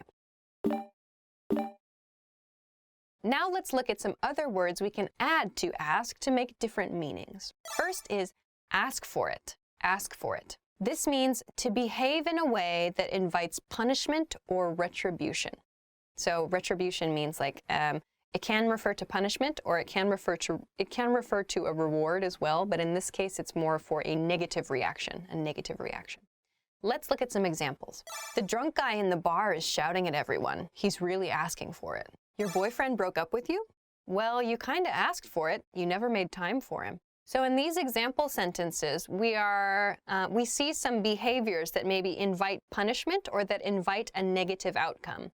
In the first example, a drunk person in a bar is shouting at everybody. So the speaker says he's really asking for it, meaning the drunk guy is inviting punishment, is inviting a negative outcome because of his behavior. He's really asking for it. We see that this is used in the progressive form. He's asking for it, meaning that his current behavior, the behavior he is showing now, is inviting punishment or is inviting a negative outcome. In the second sentence, where a speaker is probably having a conversation with someone, they say, "You broke up with your boyfriend? Well, you kind of asked for it," past tense, because you didn't make time for him. You didn't make any time for him shows that perhaps in the past, the listener did not behave in a way that invited a positive outcome, meaning you asked for your boyfriend to break up with you, or you invited this negative outcome because of your actions. You did not make time for your boyfriend, therefore he broke up with you. So you did not have the correct behavior. You invited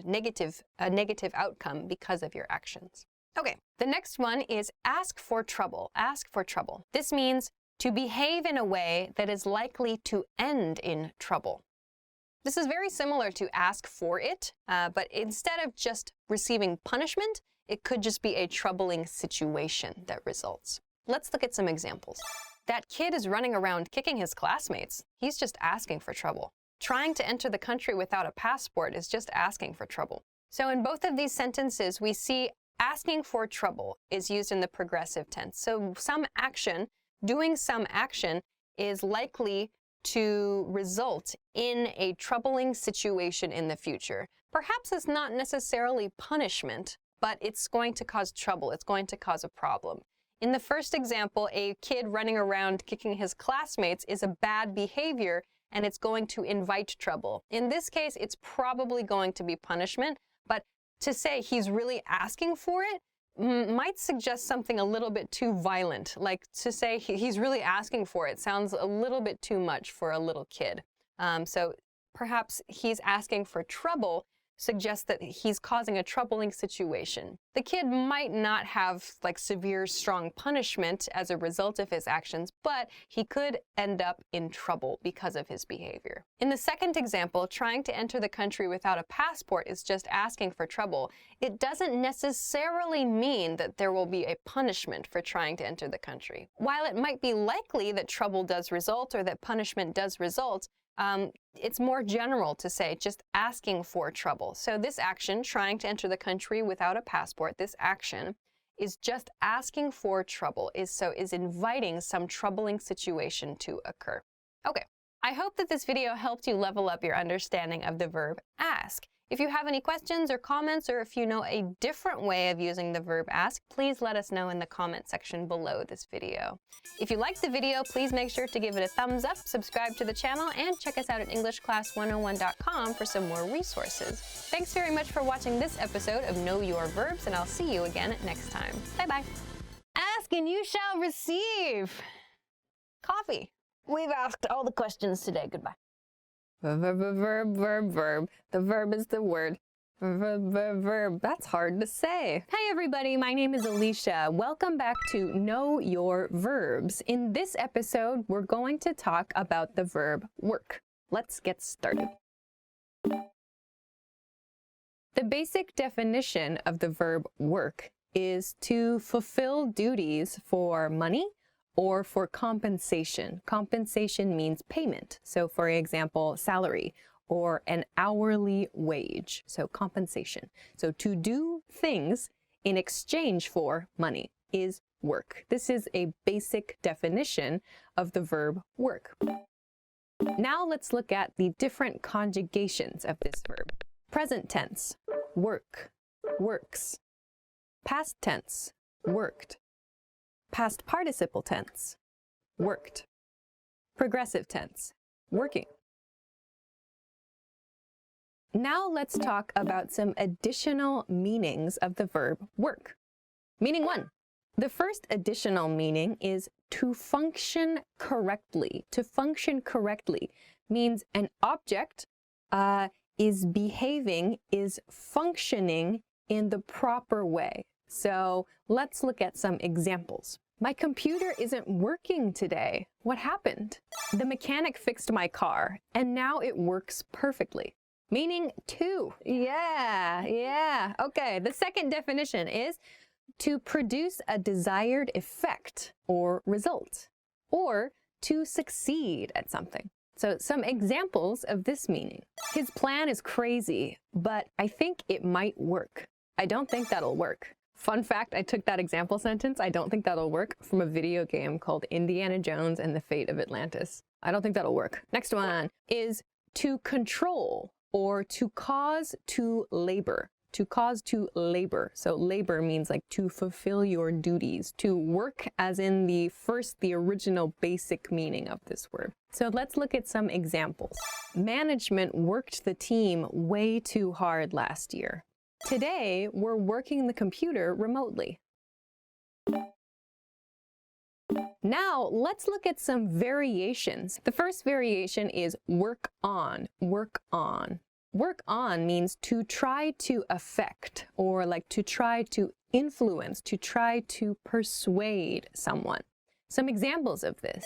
Politicians often work on voters' fears. So to work on someone's fears, it's like they're affecting that. They are trying to persuade people by focusing on their fears in this example sentence. The movie works on viewers' sympathy. So here, works on, the movie works on means the movie kind of is affecting the sympathy of the viewer. And then as a result, influence happens. So a change in emotion happens in this way, to work on. The second variation is work out, work out. So work out means to exercise. Work out can mean to lift weights, to jog, to do sports, whatever. Work out just means exercise. Examples of this, I never work out. She's been working out 3 days a week for the last year. Overachiever. The third variation for this lesson is work up, work up. So work up means to gradually make progress, but with difficulty. Examples of this, he worked up to asking the girl on a date. She worked her way up to becoming CEO of a company. So to work up to something is like slowly and with difficulty making progress. So we can split this phrasal verb, like she worked her way up, or he worked up to asking the girl on a date. So we pair work with the preposition up in this example. Okay, do you know a little bit more about the verb work? If you have any other variations, or if you know a different meaning of the verb work, or if you just want to practice making a sentence with this verb, please feel free to do so in the comment section. All right, if you liked the video, please make sure to give it a thumbs up, subscribe to the channel if you haven't already, and check us out at EnglishClass101.com for some other good study resources. Thanks very much for watching this episode of Know Your Verbs. We'll see you again soon. Bye. We can work it out. We're working now. Live to work, work to live. Which will you be? Her pen works. It's true. She just drew a picture of me. Do it now. Have you ever thought about how much you think about thinking? Hi everybody, my name is Alicia. Welcome to Know Your Verbs. In this episode, we're going to talk about the verb think. So let's get started. The basic definition of think is to have in the mind. So something you can keep in your mind, like an idea or an image. Something you keep in your head, something in your mind, something in your brain. So to keep in the mind is think, to think. This is the basic definition of think. So let's look at the conjugations of the verb think. Present tense, think, thinks. Past tense, thought. Past participle, thought. Progressive or continuous tense, thinking. Think, thinks. Thought, thought. Thinking.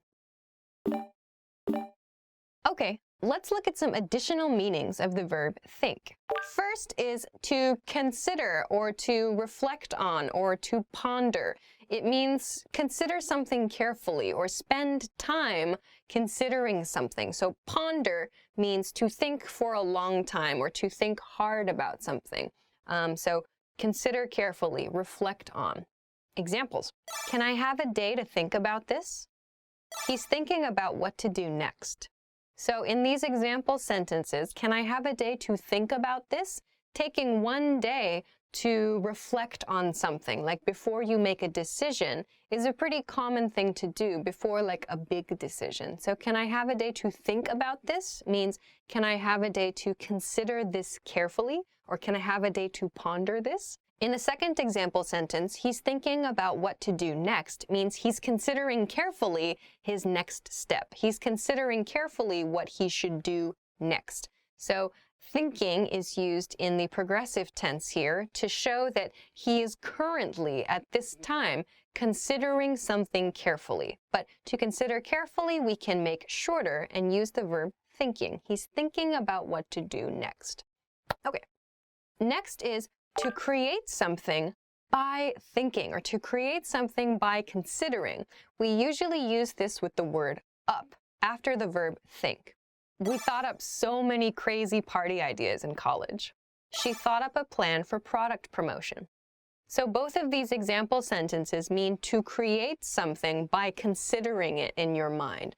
So in the first example sentence, we thought up crazy ideas for parties in college, means we designed something using our brains. We considered something and created an idea. We created something by thinking. So to think up, blah, blah, blah. So we thought up crazy party ideas. So we designed crazy party ideas by thinking about them, by considering things in our minds.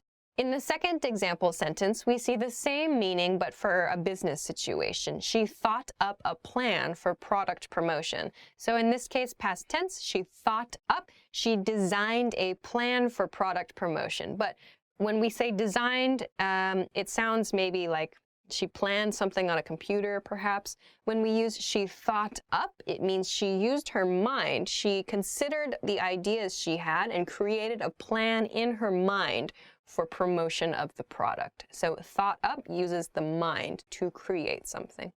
Next is to have as an expectation. To have as an expectation, to expect something. I didn't think you'd arrive so quickly. We thought it would take a lot longer to finish dinner.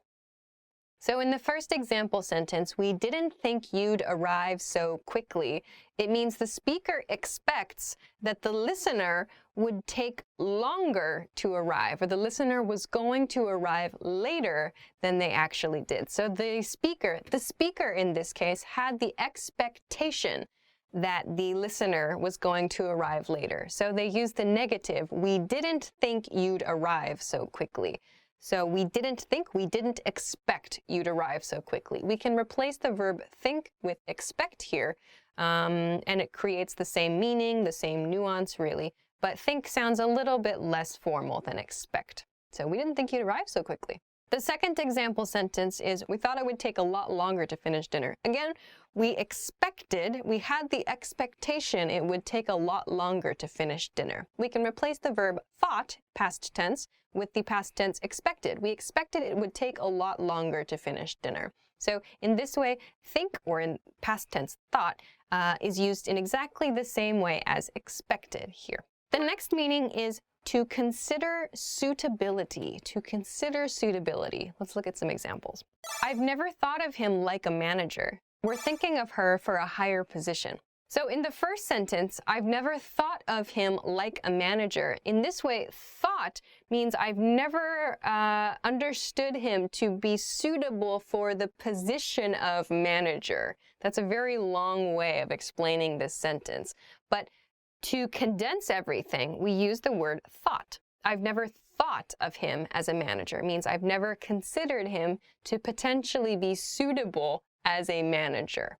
In the second example sentence, we're thinking of her for a higher position. It means we're considering whether or not she is suitable for a higher position at her job or a higher position at her company.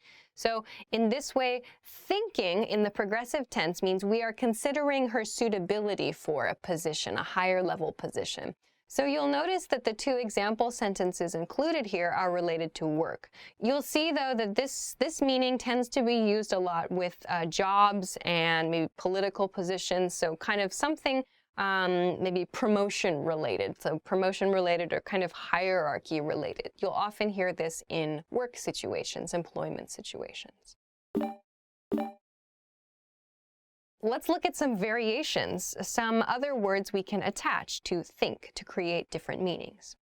First is think better of. Think better of. Think better of means to reconsider and make a better decision or make an improved decision. It means to consider something again and change your decision, hopefully to make an improved decision. Examples. I wanted to say something, but I thought better of it and kept my mouth shut. We'll think better of you if you tell the truth. So in both of these sentences, there's a reconsideration. Someone is considering something again and making an improved decision because of that reconsideration. So in the first example sentence, I wanted to say something. We see in past tense, I wanted to say something, but I thought better of it. So it, in this case, is the thing I wanted to say in the first part of the sentence. I thought better of it means I reconsidered it and decided against my first inclination. I decided not to do the first thing I was thinking about. And I kept my mouth shut. So in this case, my mouth remained closed. In other words, I reconsidered my initial action, the action I initially wanted to do. In the second sentence, we'll think better of you if you tell the truth. We see it's used for future. We will think better of you if you tell the truth, meaning if you tell the truth, our opinion of you will improve. We will think better of you. So tell the truth and we'll consider you again, essentially, and our opinion of you will improve if you do this. The next variation is think much of. Think much of. This means to have a positive view of or to approve of. Examples. He doesn't think much of his professor. We didn't think much of last night's dinner. We see in the first example sentence, he didn't think much of his professor means he didn't really approve of his professor, or he didn't have a very positive view of his professor. So a shorter way to explain that feeling is he didn't think much of his professor. In the second example sentence, we didn't think much of last night's dinner. This means, again, we didn't really approve of last night's dinner, or we don't have a very positive view or a very positive opinion of last night's dinner. These are rather long, so we can condense it to we didn't think much of last night's dinner. So I hope that this video helped you level up your knowledge of how to use the verb think. If you have any questions or comments, or if you know another way to use the word think, please let us know in the comment section below the video.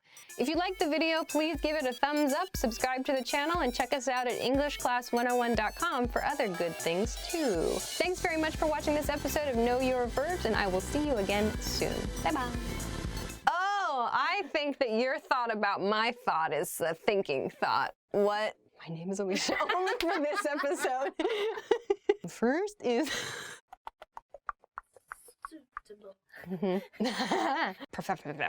I'm thinking about summer. Gossip. Let's go. Oh my God. So the first phrase is, oh my God, so. So, oh my God, so is an introductory phrase you can use to start your topic with like a surprise factor. So you say, oh my God, and then so is your transition phrase. So for example, oh my God, so I have to tell you about this movie I saw. Or, oh my God, so I saw my neighbor in the shopping mall this morning. Or, oh my God, so did you see my new dog? It's kind of a weird one. Usually it's about a person, not about a dog, but who knows? You won't believe what happened to me the other day.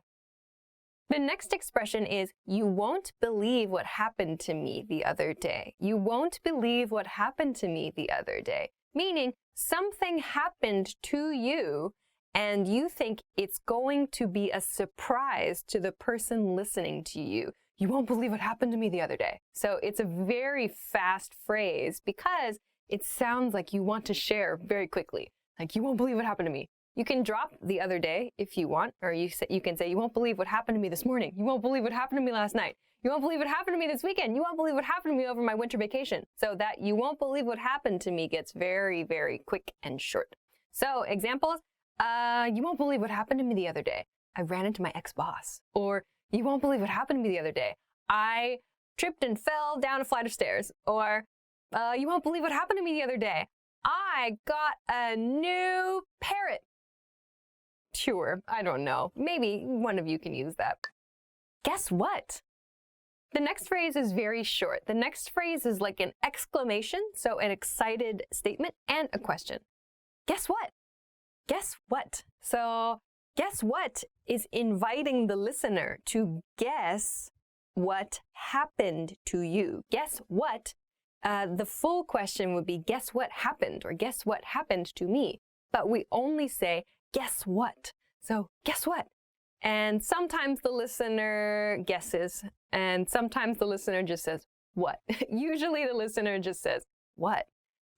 So meaning you should continue the story. So if you say, guess what? I quit my job. Or guess what? I saw my best friend with a new guy I haven't seen before. Another example, guess what? I got a new car. Something like that. So some kind of shocking, like difficult to guess situation. I haven't told you about this yet. The next expression is, I haven't told you about this yet. I haven't told you about this yet. So have not becomes haven't. I haven't told you about this yet. So maybe you have told other people, but this specific person, maybe you have not told that person your news or some information yet. But this yet implies you are planning to, or you want to tell them this. So it's kind of creates a little suspense. I haven't told you about this yet. So we could use this like, I haven't told you about this yet. I'm going to France next summer. Or I haven't told you about this yet, but I broke up with my boyfriend last night. Or I haven't told you about this yet, but I'm throwing a big party for my coworker this weekend. Can you come? Other examples, I haven't told you about this yet. I saw my boss out for dinner with someone who's not his wife. Oh my God, that's not true. That's not true. Or I haven't told you about this yet. I heard that the company is gonna go bankrupt. Also not true. Okay, so those are some pretty juicy gossip. That's an expression we use. We say juicy gossip is something that's like really, really interesting gossip or a really interesting story about people. We say juicy gossip for that. Have you heard about? The next expression is have you heard about blah, blah, blah. Have you heard about can be followed with a noun phrase. Have you heard about a person? You can use a person. Or have you heard about a situation? You can use both. You can use an object too. So have you heard about the new iPhone? Or have you heard about the new office policies? You can use that for pretty much anything you want to inform your listener about. So have you heard about is usually said very quickly. Have you heard about? So the you becomes shortened to ya. Have you heard about? Have you heard about blah, blah, blah? So have you heard about the new secretary? Have you heard about our new boss? Or have you heard about my coworker quitting his job? Have you heard about the neighbors above us? They're moving. So you can use people here for gossip expressions, or you can use objects in this expression just to introduce something new. Very useful phrase. Have you heard about my mom? Sorry, Mom. I don't know why you came into that one. Okay. So the other day, the next expression is kind of like the beginning to a story. So maybe this can be for gossip. Maybe it can just be like a story, something interesting or maybe boring that happened to you. The expression is, so the other day, So the other day. So the other day here means not today, some other day. Which day? It doesn't really matter. It's not really important, but we say the other day, some day in the past. This expression is used for it. So we can say, so the other day I was sitting at my desk in the office when my manager came and asked if he could speak to me. Dun, dun, dun. Or, so the other day I was shopping and I ran into my ex-boyfriend. Or, so the other day I was renting a car and the former president of the United States came into the car rental shop. What? All right, so the other day, just some day in the past.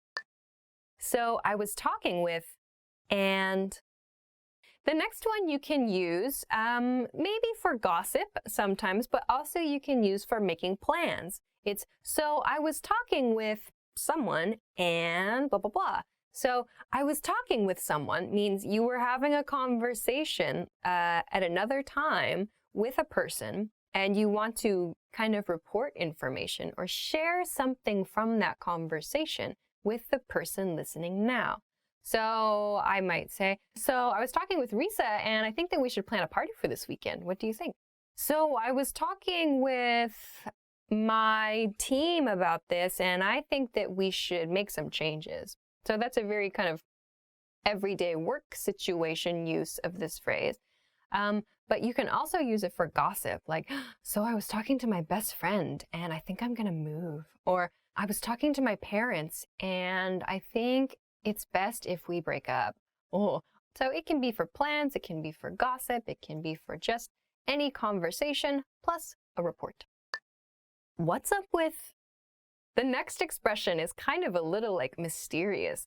Then the expression is, what's up with blah, blah, blah. Usually, what's up with person for gossip, meaning there's like the nuance here is there's some problem or it seems like something's wrong with this person. They're unhappy, they're sad, they're angry, some kind of negative emotion. We use this. So it's like, what's up with Stevens? I haven't heard from him lately. What's up with your brother? He seems really upset. Or what's up with your neighbor? Why is he so noisy? Or what's up with your boss? He's so strict. So it sounds like there's some problem. We usually use this intonation. What's up with nah, to introduce somebody who has a problem. We don't say, what's up? It's not that. It's not that sort of hello expression. It's an expression for a problem. You can also use a noun phrase that is not a person here, like, what's up with this new office policy? Or what's up with this new rule at work? Or what's up with this new item on the menu at this restaurant? It's super weird. So what's up with blah, blah, blah has sort of a negative nuance. You can use it for people to talk about strange behavior. What's up with you? Have you heard from lately? The next expression is, have you heard from blah, blah, blah lately? Have you heard from person lately? Have you heard from Stevens lately? I haven't seen him. Have you heard from your mom lately? Have you heard from your dad lately? Have you heard from your brother lately? Have you heard from your landlord lately? I don't know why you hear from your landlord, but have you heard from someone lately? There's sort of a little bit of an expectation that you are in contact with the person involved in this sentence. Like you have some relationship. Maybe it's a family relationship, romantic relationship, professional relationship. There's some relationship with this person. And lately is like, have you heard from them recently, lately, in the last few days, in the last few weeks? So you can use this if, for example, you are looking for someone or you're worried about someone. You can use this here. You can also use it just to check in about some other person without asking that person directly. So like if I want to ask about, I'm using Risa in my example. Risa is our Japanese channel host. If I want to ask about how Risa is, but I don't want to ask Risa, I know maybe she's busy or I don't know, for some reason it's difficult to talk to her. I can ask like my coworker, I can say, hey, have you heard from Risa lately? It seems she's really busy. Or have you heard from so-and-so lately? It seems they're busy. So if I want to ask about another person, but I don't want to bother this person or that something makes it difficult, I can use have you heard from blah, blah, blah recently or lately to ask about them. Very useful phrase. I have to tell you about. Next expression. The next expression is I have to tell you about blah, blah, blah. I have to tell you. So have to becomes have to. I have to tell you about. It has a nice sound. I have to tell you about blah, blah, blah. Or I have to tell you about something. So I have to tell you about my weekend. I have to tell you about Stevens. I have to tell you about my mom. I have to tell you about my boyfriend. I have to tell you about my girlfriend. Whatever it is, some person used at the end of this sentence creates a nuance, like there's exciting news about that person. Or I have to tell you about this thing that happened. You can use a situation at the end of the sentence too, but you're using I have to at the beginning of the sentence, so that sounds like it's really important. Like I feel it's so important. It's my responsibility to tell you because this is so exciting. Of course, you can use this in more boring situations as well. Like I have to tell you about the new office policy. You can use it in that way with a very flat intonation, but for gossip purposes, use I have to tell you about blah, blah, blah. That sounds really good. So what do you have to tell somebody about? I have to tell you about this new idea I have for a business. Or I have to tell you about what happened to me last night. Okay, so there are these really exciting ways that we can introduce things that happened or that we can talk about people or whatever. Okay, 10 words for talking about space. Planet. The first word is planet. Planet. So planets are those really, really big things that we have in our solar system. Now there are officially 8 because Pluto is no longer considered a planet. In my example sentence, Pluto used to be considered a planet. Star. The next word is star. Star. So stars are those very, very bright objects that you can see in the sky sometimes at night.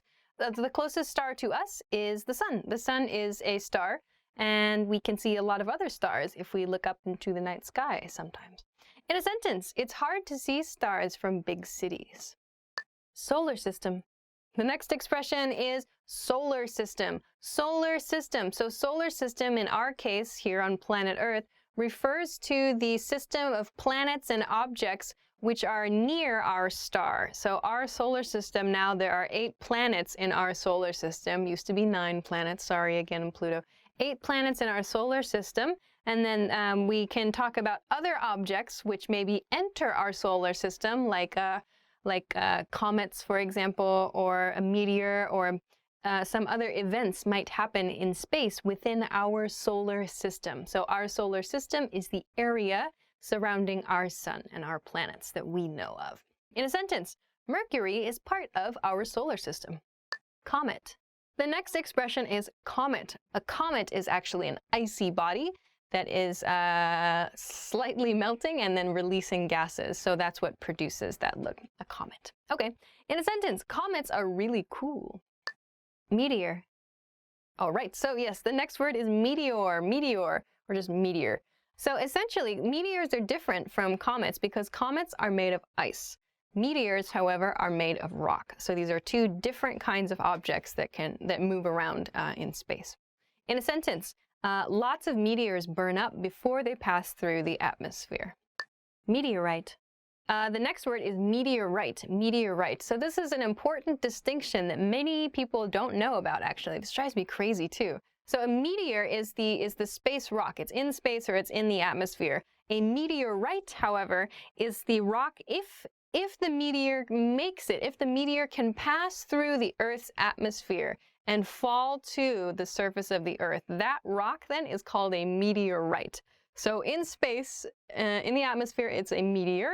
When it falls to Earth, it is a meteorite. That becomes a meteorite when it hits the Earth. So, fun facts. Okay, that's the difference between the 2. In a sentence, have you ever seen a meteorite? Supernova. Supernova. Supernova. So, the explosion of a star is a huge event. A supernova is the name of it. So, the star explodes, and that's what we call it. It's called a supernova, a star explosion. In a sentence, supernovas must be incredible things. Black hole. All right, the next expression is black hole. Black hole. Black holes are the subject of a lot of study. They have intense gravitational pull, so meaning they have very strong gravity. Black holes will pull other objects into them. It is said that like time stops in a black hole, or and like if you get too close to a black hole, if you get too close to the event horizon of a black hole, you yourself will be pulled into that hole too. It's pretty crazy. So like the event horizon is the point at which there's no turning back from, like you can't escape essentially the gravitational pull of a black hole once you're within the event horizon of that space. It's like crazy. You're done for. All this kind of stuff is so interesting. So, in a sentence, black holes are mysterious galaxy. Okay. All right, so the next word is galaxy. Galaxy. Before we talked about the expression solar system, so solar system is kind of our region of space, the region we're familiar with, but the next step up, so if you think of the solar system as kind of your neighborhood a little bit, you could think of maybe the galaxy as like your city or your country maybe. It's sort of the next step out. So a galaxy is made up of lots and lots of stars, maybe other planets, other solar system, many other solar systems in one galaxy. So I think, yeah, we belong to the Milky Way galaxy, I believe. In a sentence, our galaxy is made of lots of different stars and planets. Earth. The next expression is Earth. Earth. Earth is our planet. Earth is the planet we live on. Earth is, yeah, habitable, meaning humans can live here. This word, I included it in this vocabulary list because it is a very good word to practice your pronunciation. It is the word earth. Earth. That R and the TH sound can be difficult to pronounce together. Earth. Earth. So this is a great word to use to practice your pronunciation. Earth. So in a sentence, our planet is called Earth. About 10 words for talking about sleep. Let's go. To wake up. The first word is to wake up. To wake up is to open your eyes, probably in your bed or the place where you are sleeping. To wake up is to become conscious, to become awake. Every day you wake up, presumably, hopefully. In a sentence, I woke up 3 times last night. To get up, to get out of bed. All right, the next word is to get up or to get out of bed. So that means to physically move your body from your bed out of bed, to stand up from your bed, to get out of your bed. We say to get up or to get out of bed. In a sentence, I got up at 8 o'clock this morning. To snooze. The next word is to snooze. So we have to snooze an alarm and also to snooze. So to snooze means to take a short sleep, to have a short sleeping time. Or to snooze an alarm is when your alarm goes off in the morning. You have a button. Most alarm clocks have some button you can press so the alarm will turn on again in 5 or 10 minutes or something. So to snooze an alarm is to ask your alarm to wake you up again a few minutes later. That's to snooze. So we have to snooze an alarm and to snooze, meaning like a short, light sleep. In a sentence, I always snooze my alarm at least once. That is usually true. To oversleep. The next word is to oversleep. To oversleep means to sleep too much or to sleep late. Actually, no, it doesn't mean to sleep late. To sleep late means just to sleep until a late time in the day. Oversleep means sleeping beyond the time you wanted to get up. So for example, if my alarm is set for 8 o'clock, but I wake up at 9 o'clock, I overslept. I slept beyond my wake-up time. So we can use oversleep to talk about times when you sleep too much. You sleep more than your body needs you to. So maybe your body needs, depending on the person, like 6 to 9 hours or so. But if you sleep like 14 hours, we can say that's oversleeping. You're sleeping too much. That's the nuance here. In a sentence, I overslept on my first day of work. Nap. The next word is nap. Nap is a short sleep. So a nap is maybe 30 minutes, 1 hour, just a short sleep, a short rest. So a lot of people will take a nap in the afternoon, for example, or maybe children actually take naps, for example, in preschool or when they're very, very young. They have an afternoon nap, a short sleep, like, just like an hour or so, I imagine. In a sentence, I love naps. Actually, I do like naps. I don't like naps because when I take a nap, it becomes a sleep. It's always like I wake up 4 hours later and I'm like, okay, well, I've destroyed my sleep schedule. Dream. The next word is dream. Dream. So dreams are those visions, those images you see, those maybe experiences it seems like you have when you are asleep. In a sentence, I always have weird dreams. Nightmare. So the next word is nightmare. Nightmare is a word which means bad dream or scary dream, negative dream. So children maybe have nightmares a lot. They wake up crying or they're really upset by nightmares, monsters, terrifying things happening, and so on. In a sentence, do you ever have nightmares? To go to bed. The next word is to go to bed. So before we talked about to get up or to get out of bed, this is the opposite. To go to bed means to get in your bed, to try to go to sleep, to go to bed. In a sentence, I usually go to bed fairly late. To hit the hay, to hit the sack. The next expression is kind of a slang expression. We have to hit the hay and to hit the sack. These both mean to go to bed. They both mean to try to fall asleep, but we just use them in more casual situations. The image here of hit the hay is with your body hitting hay, like laying down in hay. I believe historically because hay was used to stuff things that people slept on. So that's why we have this expression to hit the hay with your body. Same thing for to hit the sack. So a sack full of something soft to sleep on is where this expression comes from. In a sentence, I think I'm gonna hit the hay. To fall asleep.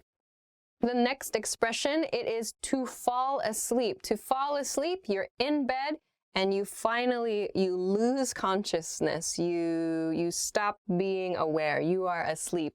In that moment, we say you fall asleep. In a sentence, it takes me a long time to fall asleep. All right. Want to speak real English from your first lesson? Sign up for your free lifetime account at EnglishClass101.com. Top 10 must-know prepositions and conjunctions for English learners. Let's get started. To. I threw the ball to my dad. To is sort of directional. It's saying that it's going towards something. I wrote a letter to my mother. I went to the mall. I went to the park. My mom asked me to go to the store to buy some bread. To a destination, to a person. From is the opposite of to. From implies where it's coming from, the place of origin. So if I'm going to the mall, I'm coming from my house. This letter is from my daughter. From. How long does it take you to get from your house to your job? To and from, they go together. With. It means together with something. I am at the movies with my friend. I went out to eat with my friends. I go shopping with my boyfriend. With means you are together with something. I like to have grilled cheese with tomatoes on it. I'm here with my book. At is a very short word. I always go to bed at 11 o'clock, if I'm lucky. I usually go to bed at around 1 in the morning, unfortunately. I get very little sleep. At specifies a time or a place. Let's go to the movies at 2 in the afternoon. I'm at home right now. Where are you? We decided to meet at the beach. It's a pinpoint of time or location. In means you are inside of something or in the middle of something. It means being immersed in something. I am in bed right now. The cat is in the box. The child is in the tree. The plane is in the sky. I graduated school in 2019. In. On. I left the book on my desk. On means on top of. I like ketchup on my fries. So that means my French fries are here and I like to put ketchup on them. The man is on the roof. The car is on the street. The motorcycle is on my nerves. But. I think I remember her name, but I'm not sure. But is a way to add a negative to a sentence. So, for example, I really love eating cake, but I don't eat it often because it's not healthy. I'd love to go to the movies with you, but I have too much work to do. I really like you, but I don't want to date you. And is a very common word you will hear all the time. It's a way of adding on a new subject or thing to your sentence. I love candy and pizza. I'm hungry and I'm tired. My friend moved to Spain and I moved to Canada. I love playing outside and I love being inside. And is a way to add on a new subject or thing to what you're talking about. So, I have a toothache, so I went to the dentist. So is a way of adding an example. Another way to say, because of this, I did this. You say something, and then you add so, and then what follows is the effect. So there's the cause, so the effect. So, I was feeling very hungry, so I had some pizza. This video is going to be pizza themed, everyone, apparently. I was really tired, so I took a nap. I was in the mood for some adventure, so I got on an airplane and flew to Mexico. That sounds nice. Or is a way of presenting a choice. So for example, you can either have pizza or you can have candy. I don't know if I should go to the movies or if I should go to the mall. Which color do you like better, red or green? It presents differences of choice. Today's video is on words Americans overuse. I haven't seen these words yet, but apparently it's going to be a series of words that we as Americans, I'm American, we overuse, we use too often. So let's start. The first word is definitely. Definitely is definitely a word that Americans overuse. We use it to put emphasis at the end of a phrase, to put emphasis at the end of a sentence, as in, oh, that party last week was so great. Yeah, definitely. Or to agree with somebody like that. Oh, God, literally. Oh, just in the last few days, I've seen the word literally so many times on the internet and used in just such stupid ways. The word literally means actually or truly something. This is literally the best hamburger I've ever eaten. So literally meaning truly or actually would mean that in that person's entire life, that is the best hamburger they've ever eaten. However, it gets misused a lot in sentences, like George Bush was literally supporting the war in Iraq or something like that. Taking a phrase like that literally would have to mean that, the former president would be, physically supporting a war with his body. Onward? Onward. Hilarious. Hilarious is the next word. I like to use the word hilarious when something is actually funny. Hilarious, of course, means something that is really funny, super funny. It's a step above funny, maybe 2 steps, 3 steps, I don't know. However, people like to use this word in place of laughter. So, for example, friends are talking, and instead of just laughing, the friend will say, "That's hilarious." Well, if it's so hilarious, just laugh. Oh, this must be the last one, because this is the worst one. This word is like. I've probably said it several times already today. For the purposes of this video, the word like is used as a filler word. So it's the same as something such as or for example. We use like as a filler word when we're trying to think of something.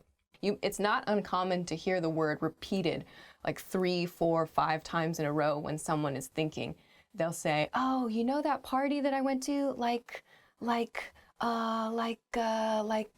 Do you know who was there? It just invades your speech sometimes when you're trying to think of something and no other filler words come out, but the word like does. Ah, this wasn't the last word. There is another one. Seriously.